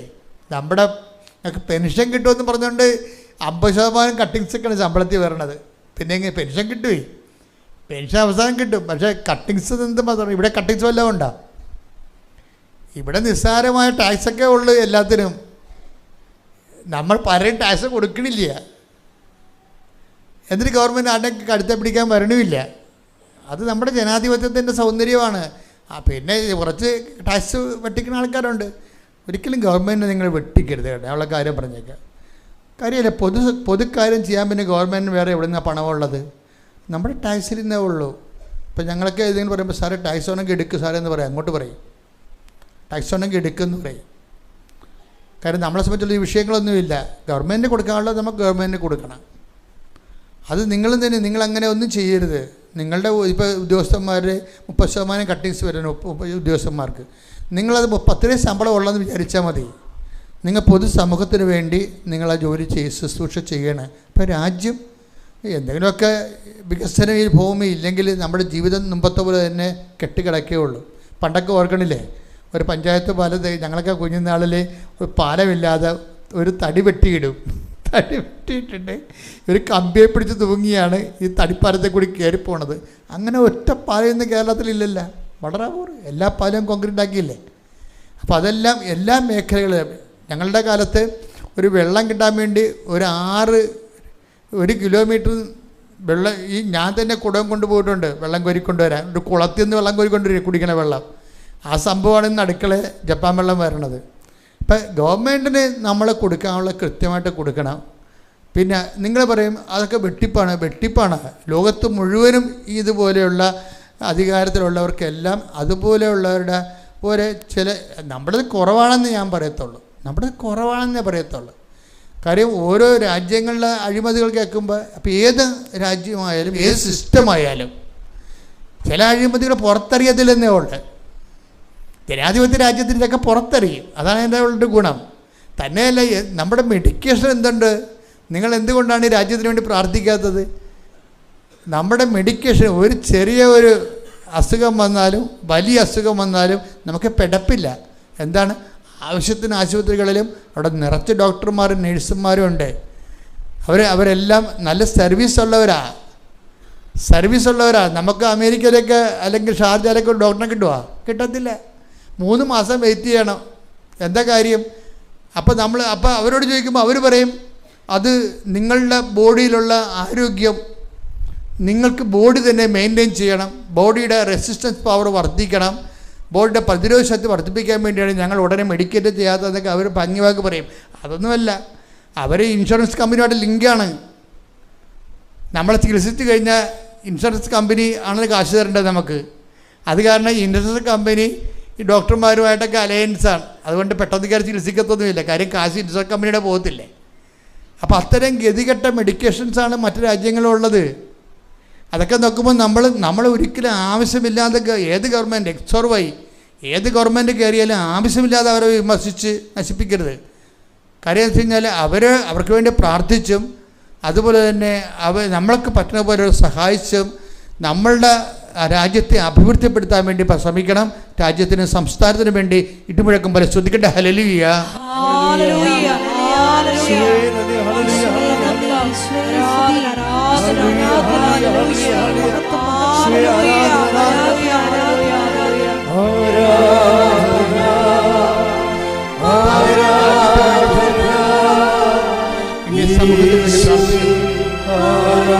സമൂഹത്തിന് വേണ്ടി പ്രാർത്ഥിക്കുന്നു.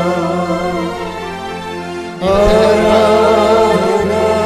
ജനങ്ങളെയും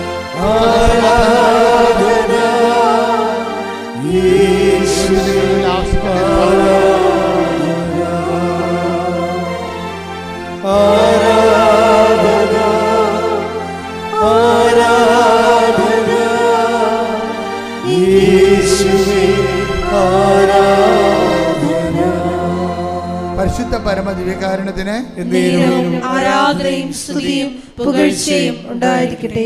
ആൽഫിയയുടെ പ്രശ്നം എന്ന് വെച്ച് കഴിഞ്ഞാൽ if you are sincere God will be serious എന്നാണ് ഇവർക്ക് കിട്ടിയ ഒരു അഭിഷേക വചനം. ആ പ്രസംഗത്തിലൂടെ കിട്ടിയതാണ്. അവരുടനെ സിൻസിയറായിട്ട് ഉടമ്പടി എടുക്കാൻ തീരുമാനിച്ചു. ഇവർ സിൻസിയറായിട്ട് ഓൺലൈൻ ഉടമ്പടി എടുത്ത ഉടനെ എന്നിട്ട് അതുപോലെ തന്നെ അച്ചിട്ടതുപോലെ. അപ്പോൾ ഇവർ വിചാരിച്ചിരിക്കുന്ന 90 ദിവസം കഴിയുമ്പോൾ അവർക്ക് ജോലി കിട്ടുമെന്നാണ്. 90 ദിവസം ആകുമ്പോൾ. അപ്പോൾ 90 ദിവസം ഇവർ കണ്ണിൽ എണ്ണ ഒഴിച്ച് ഉടമ്പടിയുടെ ഓരോ അനുധാരികളെയും കൃത്യമായിട്ട് കീപ്പ് ചെയ്യും. ഇത് കാണുമ്പോൾ ഭർത്താവിന് പേടിയാവും. എന്താണ്? ഇവർ പ്രത്യേക ആളാണ്. ഇവരിങ്ങനെ ആത്മാർത്ഥത വിശ്വസിക്കും. വിശ്വാസത്തിൽ എന്തെങ്കിലും കുഴപ്പം സംഭവിച്ചാൽ പിന്നെ ചട്ടി വാഴച്ചവിടിലാവും. അത് ഭർത്താവിനറിയാം. അവിടെ ഒരു സ്ഥിതി അതാണ്. വിശ്വസിക്കണത് അങ്ങോട്ട് കയറി വിശ്വസിക്കും. വിശ്വാസത്തിൻ്റെ അത് എന്തെങ്കിലും തട്ട് കിട്ടിക്കഴിഞ്ഞാൽ പിന്നെ ആ വഴിക്ക് പോകത്തില്ല. അങ്ങനെ ഉണ്ട്. ഒന്നെങ്കിൽ ആശാന നെഞ്ചത്ത് അല്ലെങ്കിൽ കളരിക്ക് പുറത്താണ് പരിപാടി. അതുകൊണ്ട് ഭർത്താവിന് പേടിയായി. ആ ഭർത്താവിന് അധികം പ്രാർത്ഥിക്കാതിരുന്ന ഭർത്താവ് കൂടി ഇവിടെ വിശ്വാസം പോകാതിരിക്കാൻ വേണ്ടി ഇവർക്ക് വേണ്ടി പ്രാർത്ഥിക്കാൻ തുടങ്ങി. കാരണം ഭർത്താവിനറിയാം ഈ 90 ഒന്നും സംഭവിക്കത്തില്ലെന്ന്. അതാണ് എൻ്റെ വിഷയം. അപ്പോൾ ഇവളുടെ വിശ്വാസം പോകാതിരിക്കാൻ വേണ്ടി ഭർത്താവ് കൂടി തനിക്ക് അത്ര താല്പര്യമില്ലെങ്കിൽ പോലും ഇവളുടെ കൂടെ പ്രാർത്ഥിക്കാൻ കൂടിയിരിക്കുകയാണ്. എന്താ കാര്യം? ഇവളുടെ വിശ്വാസം പോകാതിരിക്കാൻ. അത് നിസ്സാര കാര്യമല്ല. എൻ്റെ അമ്മ ഈ ലോകത്തിലുള്ള മുഴുവൻ സ്കൂളിലേക്ക് ഇവൾ ഈ ഇൻ്റർവ്യൂവിന് അപേക്ഷ വിടും. എന്നിട്ട് പലരും ഇവരെ വിളിക്കത്തില്ല. ചിലയിടത്ത് ഇൻ്റർവ്യൂ ഫെയിലാകും. അവസാനം 90 ദിവസം കഴിഞ്ഞ് ജോലിയില്ല. അതോടുകൂടി അപ്പോൾ ഇവൾക്കൊരു സംഭവം എന്താ വെച്ച് കഴിഞ്ഞാൽ ഈ ഭർത്താവിന് പണ്ട് മുന്നേ കയ്യാലപ്പുറത്ത് തേങ്ങ പോലെയുള്ള വിശ്വാസമാണ്. അല്ലെങ്കിൽ അങ്ങോട്ട് അല്ലെങ്കിൽ ഇങ്ങോട്ടേ ഉള്ളൂ. കയ്യാലപ്പുറത്ത് തേങ്ങായിരിക്കും, അങ്ങോട്ട് വീഴ ഇങ്ങോട്ട് വീഴ. അപ്പോൾ അതുകൊണ്ട് ഇവൾക്ക് ജോലി കിട്ടിയില്ലല്ലോ. അപ്പോൾ ഇവളുടെ രഹസ്യമായിട്ട് ഭർത്താവിൻ്റെ വിശ്വാസം പോകാതിരിക്കാൻ വേണ്ടി ഇവൾ പ്രാർത്ഥിക്കാൻ തുടങ്ങി. ഇവരുടെ രണ്ടുപേരുടെയും രീതി ഭയങ്കര രസമാണ്. ഭർത്താവിൻ്റെ വിശ്വാസം പോകാതിരിക്കാൻ വേണ്ടി. അപ്പോൾ ഇതിങ്ങൾക്കുള്ള ഗുണമെന്താ? അതുങ്ങളുടെ വിശ്വാസം പരസ്പരം വിശ്വാസം പോകാതിരിക്കാൻ വേണ്ടി രഹസ്യമായിട്ടാണ്. അപ്പോൾ ഇവർക്ക് ജോലിയേക്കാളും രണ്ടുപേർക്കും പ്രധാനം എന്താണ്? വിശ്വാസമാണ്. അത് നമ്മൾ മനസ്സിലാക്കണം. അതിനകത്തൊരു വിഷയമുണ്ട്. കാര്യം ഇവർക്ക് ഈ ആൽഫിയയ്ക്ക് 90-ാം പക്കം ജോലി കിട്ടില്ലെന്ന് വെച്ചപ്പോൾ ഇവക്കുണ്ടായിരുന്ന അവൾക്ക് ജോലി കിട്ടിയില്ലെന്നല്ല പ്രശ്നം. അവളുടെ പ്രാർത്ഥന വിശ്വസിച്ച് അവളുടെ കൂടെ കൂട്ടിക്കുന്ന ഭർത്താവിൻ്റെ വിശ്വാസം പോകാതിരിക്കാനാണ് പിന്നീട് ഇവളുടെ വിശ്വാസം മുഴുവനും ഇവൾ നിലനിർത്തണത്. അപ്പോൾ ഇവൾ ആസിഫ് നത്തിങ് ഹാപ്പൻ എന്ന രീതിയിൽ ഒന്നും സംഭവിക്കാത്ത രീതിയിൽ ഇവൾ മുന്നോട്ട് പോവുകയാണ്. എന്താ കാര്യം? അവൾക്ക് ഭയങ്കര തകർച്ച ഉണ്ട്, മനസ്സിൽ പ്രയാസമുണ്ട്, ജോലി കിട്ടാത്തതിൻ്റെ വേദന ഉണ്ട്, അവളുടെ ഉടമ്പടി ഫ്ലോപ്പായി പോയതിന് സങ്കടമുണ്ട്. പക്ഷേ അവളുടെ മനസ്സിരിക്കുന്നത് എന്താണ്? ഭർത്താവിൻ്റെ വിശ്വാസം. എൻ്റെ ഈ കയ്യാങ്കളി കണ്ട് ഭർത്താവിൻ്റെ വിശ്വാസം പോകാതിരിക്കാൻ വേണ്ടി അതിനെ സേഫ് ഗാർഡ് ചെയ്യണം. അതുതന്നെയാണ് ഈ ഇയാളും ചെയ്യണത്. ഭാര്യയുടെ വിശ്വാസം, ജോലിക്കപ്പുറത്ത് അവളുടെ വിശ്വാസം നിലനിൽക്കാൻ വേണ്ടി ഭർത്താവ് സേഫ് ഗാർഡ് ചെയ്യുകയാണ്. പരസ്പരം വിശ്വാസം ക്ഷയിക്കാതിരിക്കാൻ പ്രാർത്ഥിക്കണം. എന്തൊരു മനോഹര ശ്രുതികട്ടെ. ഹല്ലേലൂയ, ഹല്ലേലൂയ, ഹല്ലേലൂയ, ഹല്ലേലൂയ, ഹല്ലേലൂയ, ഹല്ലേലൂയ, ഹല്ലേലൂയ, ഹല്ലേലൂയ, ഹല്ലേലൂയ, മഹത്വം, മഹത്വം, മഹത്വം, ആരാധന, ആരാധന, ഹല്ലേലൂയ, ഹല്ലേലൂയ, ആരാധന, യേശുവേ ആരാധന, ആരാധന, ആരാധന, യേശുവേ ആരാധന. പരിശുദ്ധ പരമദിവ്യകാരുണ്യത്തിന് നേരവും ആരാധനയും സ്തുതിയും പുകഴ്ചയും ഉണ്ടായിരിക്കട്ടെ. ഈ ഭർത്താവിൻ്റെ വിശ്വാസം ക്ഷയിക്കാതിരിക്കാൻ ഭാര്യയുടെ വിശ്വാസം ക്ഷയിക്കാതിരിക്കാൻ ഭർത്താവും പ്രാർത്ഥിക്കുന്നത് ദൈവഹിത പ്രകാരമാണ്. കാര്യം ക്രിസ്തു ശിഷ്യന്മാർക്ക് വേണ്ടി പ്രാർത്ഥിച്ചത് ആ ഒറ്റ കാര്യത്തിന് വേണ്ടി മാത്രമാണ്. എന്താണ്? Shemayon take the word of God. Shemayon സാത്താൻ നിന്നെ ഗോതമ്പ് മണി പോലെ പാറ്റാൻ ഉദ്യമിക്കുന്നു. I was praying for U.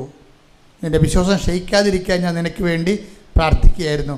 നീ എഴുന്നേറ്റ് നിൻ്റെ സഹപ്രവർത്തകരെ ബലപ്പെടുത്തുക. Take the word of God. ശ്രുതികട്ടെ. ഹല്ലേലൂയ, ഹല്ലേലൂയ, ഹല്ലേലൂയ, ഹല്ലേലൂയ, ഹല്ലേലൂയ. യേശുവേ ആരാധന, ആരാധന, യേശുവേ നന്ദി, മഹത്വം, മഹത്വം, മഹത്വം. ഹല്ലേലൂയ, ഹല്ലേലൂയ, ഹല്ലേലൂയ. ലൂക്ക 22:31-32. ലൂക്ക 22:31-32. ശിമയോൻ ശിമയോൻ പറഞ്ഞ ശിമയോൻ ഇതാ സാത്താൻ നിങ്ങളെ ഗോതമ്പ് പോലെ പാറ്റാൻ ഉദ്യമിച്ചു. എന്നാൽ നിന്റെ വിശ്വാസം ക്ഷയിക്കാതിരിക്കാൻ ഞാൻ നിനക്ക് വേണ്ടി പ്രാർത്ഥിച്ചു. നീ തിരിച്ചു വന്ന് നിന്റെ സഹോദരരെ ശക്തിപ്പെടുത്തണം. അപ്പോഴേ നമുക്ക് ഈ ഉടമ്പടിയിലുള്ള ഏറ്റവും വലിയ ഗുണമെന്ന് പറയുന്നത്, ഉടമ്പടി പരിപാവനവും പരിപക്വവുമായിട്ടാണ് ചെയ്യണമെന്നുണ്ടെങ്കിൽ മാതാവിൻ്റെ ഒരു വിശ്വാസം നമുക്ക് സപ്പോർട്ട് ചെയ്ത് കിട്ടും. പക്ഷെ നമ്മളെന്താ ചെയ്യേണ്ടതെന്ന് വെച്ച് കഴിഞ്ഞാൽ, ഈ മറ്റുള്ളവരുടെ വിശ്വാസം കേടാകാതിരിക്കാൻ വേണ്ടി നമ്മൾ ബോധപൂർവ്വം ശ്രമിക്കണം. മറ്റുള്ളവരുടെ വിശ്വാസം കേടാകാതിരിക്കാൻ കൂടി നമുക്ക് ഉത്തരവാദിത്വമുണ്ട്. അത് നിസ്സാര കാര്യമല്ല.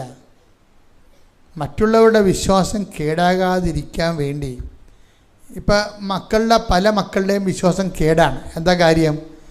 അമ്മ ചെയ്യണത് എന്താണെന്ന് അമ്മ കുർബാന സ്വീകരിച്ച് വന്നിട്ട് വീട്ടിൽ വന്ന് കാണിക്കണ പോക്രിത്തരം എന്താണെന്ന് മക്കൾക്കറിയാമില്ല. അതാണ് വിഷയം. അപ്പം കുർബാനയ്ക്ക് ഇത്രയേ ഉള്ളെന്ന്, അമ്മ സ്വീകരിക്കണ കുർബാനയും അമ്മയുടെ കട്ടായും എല്ലാം ഇത്രയേ ഉള്ളെന്നുള്ളത് മക്കൾ പഠിച്ചില്ലേ? അപ്പം അവരുടെ വിശ്വാസം കേടായിപ്പോയി. എനിക്ക് റിപ്പയർ ചെയ്യാൻ പറ്റത്തില്ല. ബാക്കി എല്ലാം ലോകത്ത് റിപ്പയർ ചെയ്യാൻ പറ്റും. വിശ്വാസം കേടായ റിപ്പയർ ചെയ്യാൻ പറ്റത്തില്ല. കാര്യം കുഞ്ഞുങ്ങളുടെ വിശ്വാസമാണ് കേടാക്കിയിരിക്കുന്നത്. ഇതുകൊണ്ട് കർത്താവ് വളരെ കൃത്യമായൊരു കാര്യം പറഞ്ഞു. എന്താ പറഞ്ഞത്? നിങ്ങൾ ഉതപ്പ് കൊടുത്താൽ വലിയ തിരിക്കല്ല് കെട്ടി കടലിൽ കെട്ടിത്താത്തനാണ് നിങ്ങൾക്ക് നല്ലതെന്ന്. അത്രയും മോശമായിട്ട് ഈശോ സംസാരിച്ചത്. വിശ്വാസത്തിന് ഉതപ്പ് കൊടുത്താൽ സംഭവിക്കുന്ന വിഷയത്തെക്കുറിച്ച് ദൈവം ആ വ്യക്തിയെ എങ്ങനെ കാണുന്നു? Take the word of God. ശ്രുതികട്ടെ. ഹല്ലേലൂയ, ഹല്ലേലൂയ, ഹല്ലേലൂയ, ഹല്ലേലൂയ, ഹല്ലേലൂയ. മർക്കോസ് 9:42. മർക്കോസ് 9:42. വിശ്വസിക്കുന്ന ഈ ചെറിയവരിൽ ഒരുവന് ഇടർച്ച വരുത്തുന്നവൻ ആരായാലും അവന് കൂടുതൽ നല്ലത് ഒരു വലിയ തിരികല്ല് കഴുത്തിൽ കെട്ടി കടലിൽ എറിയപ്പെടുന്നതാണ്. അതിൻ്റെ വിഷയം ഞാനേ ഒരു ദിവസം കർത്താവിൻ്റെ നാട്ടിൽ പോയപ്പോൾ കർത്താവ് ആദ്യം സംസാരിച്ച കഫർനാമിലെ സിനഗോഗിൽ പോയി. അപ്പോൾ കർത്താവ് അന്ന് സംസാരിച്ച സിനഗോഗ് ഇന്ന് ഉറഞ്ഞു നിൽക്കുകയാണ്. മേൽക്കൂടകളൊന്നും ഇല്ല. ആ സിനഗോഗ് പത്രോസിൻ്റെ വീടിൻ്റെ കിഴക്കുവശത്താണ്. പത്രോസിൻ്റെ വീട് അതിൻ്റെ പടിഞ്ഞാറ് വശത്തും അതിൻ്റെ അപ്പുറത്ത് ഗലീലി കടലുമാണ്. അപ്പോൾ ഞാൻ ഈ സിനഗോഗിൽ കുറേ നേരം ഒരു 3/4 മണിക്കൂറോളം എനിക്കാണെങ്കിൽ തലയിൽ തലയിൽ പെട്ടെന്ന് നീറിറങ്ങും മുഖത്തേക്ക്. അപ്പോൾ തല വേദി കൊണ്ടാൽ ഞാൻ തൊപ്പിയും വെച്ച് നടക്കുന്ന കാര്യം അതാണ്, അല്ലാതെ സ്റ്റൈൽ കാണിക്കാനൊന്നുമില്ല. നിങ്ങളവർക്ക് എന്താ വെച്ചാൽ തൊപ്പിയും വെച്ച് നടക്കുന്നത്. തൊപ്പി ഈ മഞ്ഞായാലും എന്തായാലും ഈ ബോഡിയിൽ കയറി പിടിച്ചുള്ളൂ, ഒരു പ്രശ്നവും. പിറ്റേ ദിവസം അനങ്ങാൻ പറ്റാത്തതേ ഉള്ളൂ. ശ്വാസം പൊട്ടലും പനിയെല്ലാം ആഘോഷമായിട്ട് വരും ഇങ്ങനെ. എത്രയോ വർഷമായിട്ട് വരണതാണ്. അപ്പോൾ എന്താ പ്രശ്നം വെച്ച് കഴിഞ്ഞാൽ, ഞാനെങ്കിലും എന്തും വരട്ടെ നാട്ടിൽ പോയി കിടക്കാമെന്ന് പറഞ്ഞുകൊണ്ട് ഞാൻ ഈ കർത്താവിൻ്റെ സിനഗോഗിലെ കർത്താവ് വായിക്കാൻ വേണ്ടി എഴുന്നേറ്റുന്ന സ്ഥലത്ത് ഞാൻ അവിടെ ഭയങ്കര വെയിലാണ്, 40 ഡിഗ്രിയെങ്കിലും ഉണ്ട്, അത്രയ്ക്കും ചൂടായിരുന്നു. ഞാൻ അവിടെ എൻ്റെ തല കർത്താവ് നിന്ന സ്ഥലത്ത് തല മുട്ടിച്ച് 3/4 മണിക്കൂർ കിടന്ന അവിടെ. കർത്താവ്, നിന്നെ പ്രവൃത്തി ശക്തിയാൽ എന്നെ അഭിഷേകം ചെയ്യണമേ, ഇക്കാലത്ത് നിൻ്റെ ജോലി ചെയ്യാൻ സുവിശേഷം കൈമാറാൻ എന്നെ സഹായിക്കണമേ. അതാണ് പറഞ്ഞത്, വേറെ ഒന്നും പറഞ്ഞില്ല. ഞാൻ പുറത്തോട്ടിറങ്ങിയപ്പോൾ പുല്ലും മൂടി പുതച്ച് കിടക്കുന്ന പുരാതനമായ 2 തിരിക്കല്ലുകൾ കണ്ട്. ഒരു വലിയ തിരിക്കല്ലുണ്ട്, നമ്മുടെ ഉഴുന്ന വട പോലെ ഇരിക്കും, ഒരു സിമൻറ്റിൻ്റെ വലിയ ഉഴുന്ന വട അങ്ങനെ ഇരിക്കും, അതാണ് ഈ തിരിക്കല്ലെന്ന് പറയണത്. അതിൻ്റെ അപ്പുറത്ത് കിടക്കണത് പുല്ലുമുടി കിടക്കണ പുരാതനമായ ചെറിയ തിരിക്കല്ലാണ്. അപ്പം ഞാൻ ഓർത്ത്, ദൈവമേ, ഈ മർക്കോസിൻ്റെ 9:42 ഇപ്പം നമ്മൾ വായിച്ചില്ലേ, ഒരു കുഞ്ഞുങ്ങൾക്ക് ഉതപ്പ് കൊടുത്ത് ചെറിയവർ ഉറപ്പത് കൊടുത്താൽ വലിയ തിരിക്കല്ലെന്ന് പറയുമ്പോൾ അതിന് എങ്ങനെയാലും ഒരു 10,000 കിലോനുണ്ട്.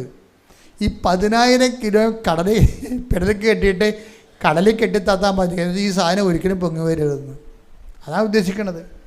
നമ്മൾ നമ്മുടെ കൂടെ ഉള്ളവരുടെ വിശ്വാസത്തിന് ഇപ്പം നിങ്ങൾക്ക് പാടില്ല, പക്ഷെ നിങ്ങൾ പള്ളി പോകാതെ വീട്ടിൽ കിടന്നാലുള്ള ഞായറാഴ്ച കുർബാനയ്ക്ക് വീട്ടിൽ കിടന്നാലുള്ള ഗുണം എന്താ, കുഴപ്പം എന്താ?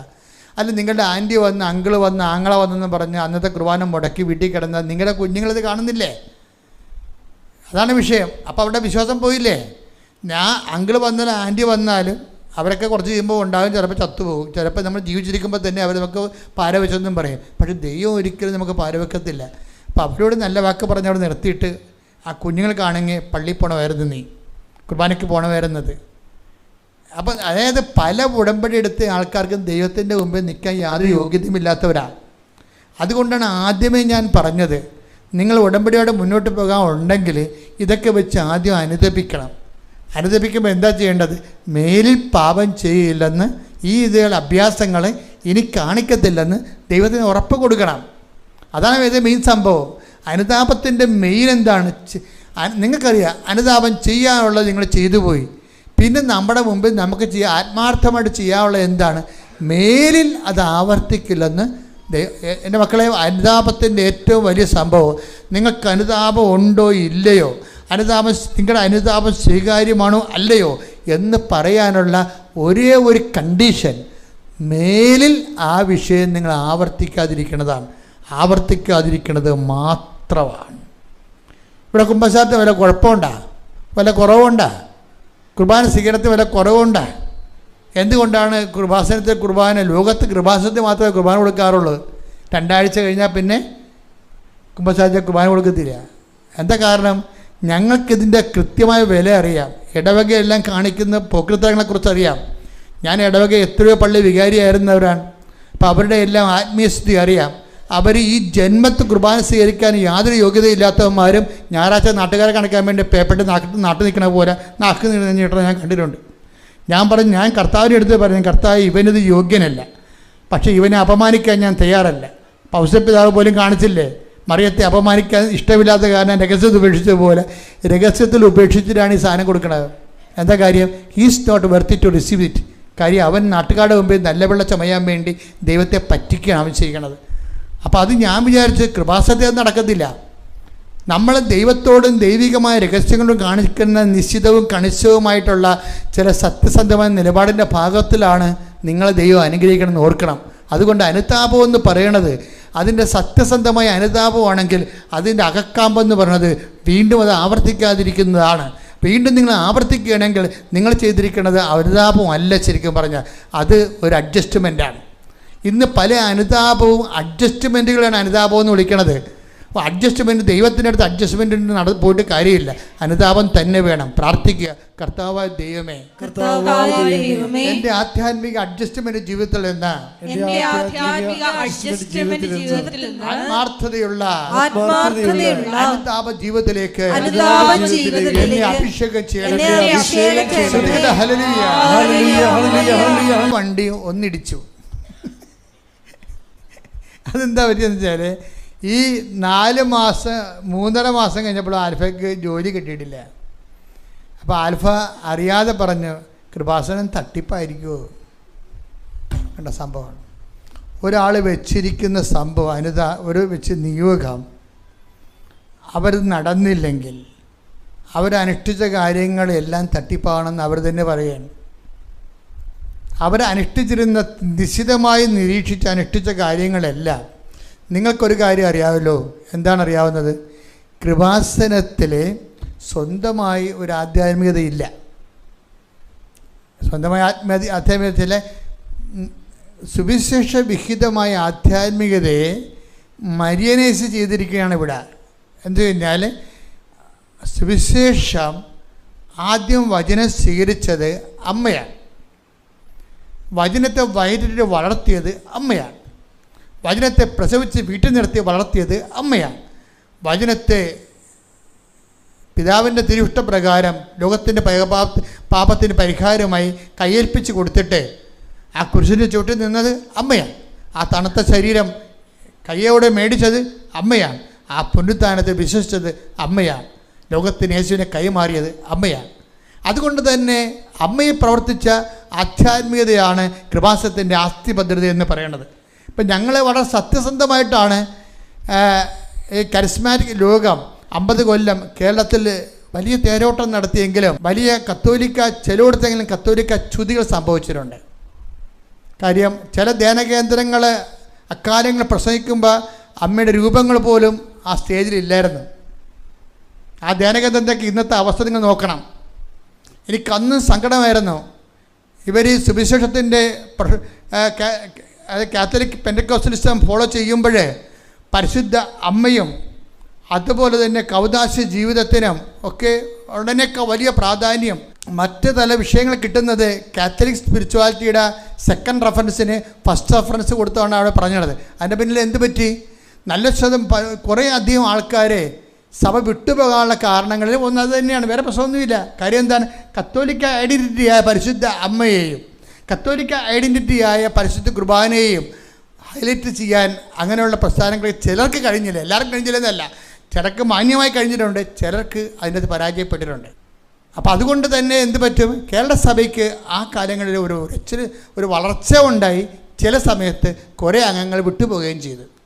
ഇതിൻ്റെ ഒരു തിരിച്ചുപിടിക്കാണ് ഇപ്പം നടക്കുന്നുകൊണ്ടിരിക്കുന്നത്. കേരളത്തിലെ ഒരു 10 കൊല്ലം കൂടി കഴിഞ്ഞാൽ ഉടമ്പെടുക്കാത്ത കുടുംബം കാണത്തില്ല.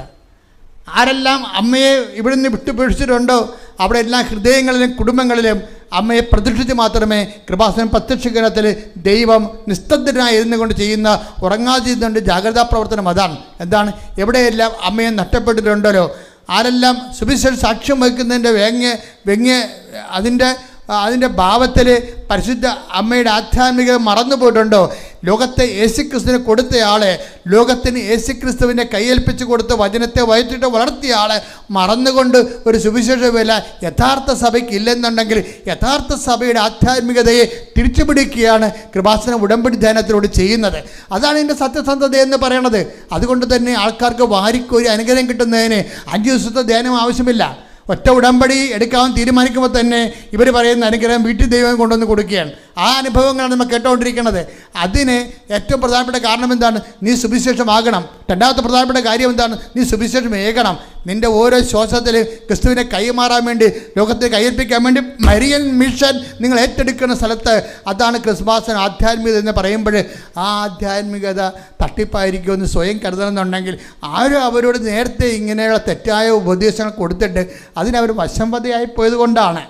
അങ്ങനെ വശംവദയായി പോയ ആൾക്കാർക്കാണ് പിന്നീട് ഉടമ്പടി എടുക്കുമ്പോൾ പമ്മലുണ്ടാകുന്നതിൻ്റെ കാരണം. നിങ്ങൾ കൃപാസന ആധ്യാത്മികത നിക്ഷേപിക്കുമ്പോൾ പരിപൂർണമായി നിക്ഷേപിക്കണം. കാര്യം എന്താണ്? അത് പൂർണ്ണമായി കാത്തോലിക്കമാണ്, അത് പൂർണ്ണമായി സഭാത്മകമാണ്, പൂർണ്ണമായി സുവിശേഷപരമാണ്, സുവിശേഷമായ വിശ്വാസ പാരമ്പര്യത്തിൻ്റെ അടിസ്ഥാനമാണ്, കൂദാശകളിലൂടെയുള്ള പരിപോഷണമാണ്. ഓരോ വിഷയം നിങ്ങൾ എടുത്തു നോക്കിക്കോ. സഭയെല്ലാം നവീകരിക്കപ്പെടുകയും ഐക്യപ്പെടുകയും അനേകായിരങ്ങൾ സഭയിലേക്ക് തിരിച്ചു വരികയും ചെയ്ത, അനേകം കർത്താവിനെ അറിയാത്ത ലക്ഷക്കണക്കിന് മനുഷ്യർ കർത്താവിനെ അറിയുകയും ചെയ്യുന്ന ഒരു കാലഘട്ടത്തിലാണ് നമ്മൾ ഈ ആധ്യാത്മിക ശുശ്രൂഷ നിർവഹിക്കുന്നത്. അതുകൊണ്ട് തന്നെ ഏതെങ്കിലും തരത്തിൽ ഇപ്പോൾ ഇവരങ്ങനെ പെട്ടെന്ന് വിചാരിച്ചു, പക്ഷേ വിചാരിച്ചെങ്കിൽ അങ്ങനെ വിചാരിച്ചുകൊണ്ടാണെന്ന് തോന്നുന്നത്.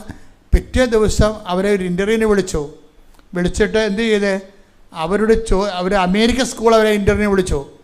ആ ഇൻ്റർവ്യൂവിൻ്റെ അകത്ത് അവരോട് പറഞ്ഞേക്കുന്നത് അവർ പഠിപ്പിക്കേണ്ട ക്ലാസ് മാത്രമേ ചോദിച്ചുള്ളൂ. അതവർ പറഞ്ഞ് പല കാര്യങ്ങൾ പറഞ്ഞിട്ട് ഇൻ്റർവ്യൂ പെട്ടെന്ന് പൂർത്തിയാക്കിയിട്ട് അവർക്ക് നല്ല ശമ്പളത്തിലാണ് അമ്മ ജോലി കൊടുത്തിരിക്കുന്നത് ഈ ഉടമ്പടി പ്രകാരം. പക്ഷെ ഒരു പ്രശ്നമുണ്ട്. ഒരു നിമിഷമെങ്കിലും നിങ്ങൾ ഈ ഉടമ്പടിയെ സംശയിച്ചിട്ടുണ്ടെങ്കിൽ നിങ്ങൾ ഇടിച്ച വണ്ടി പോലെയാണ്.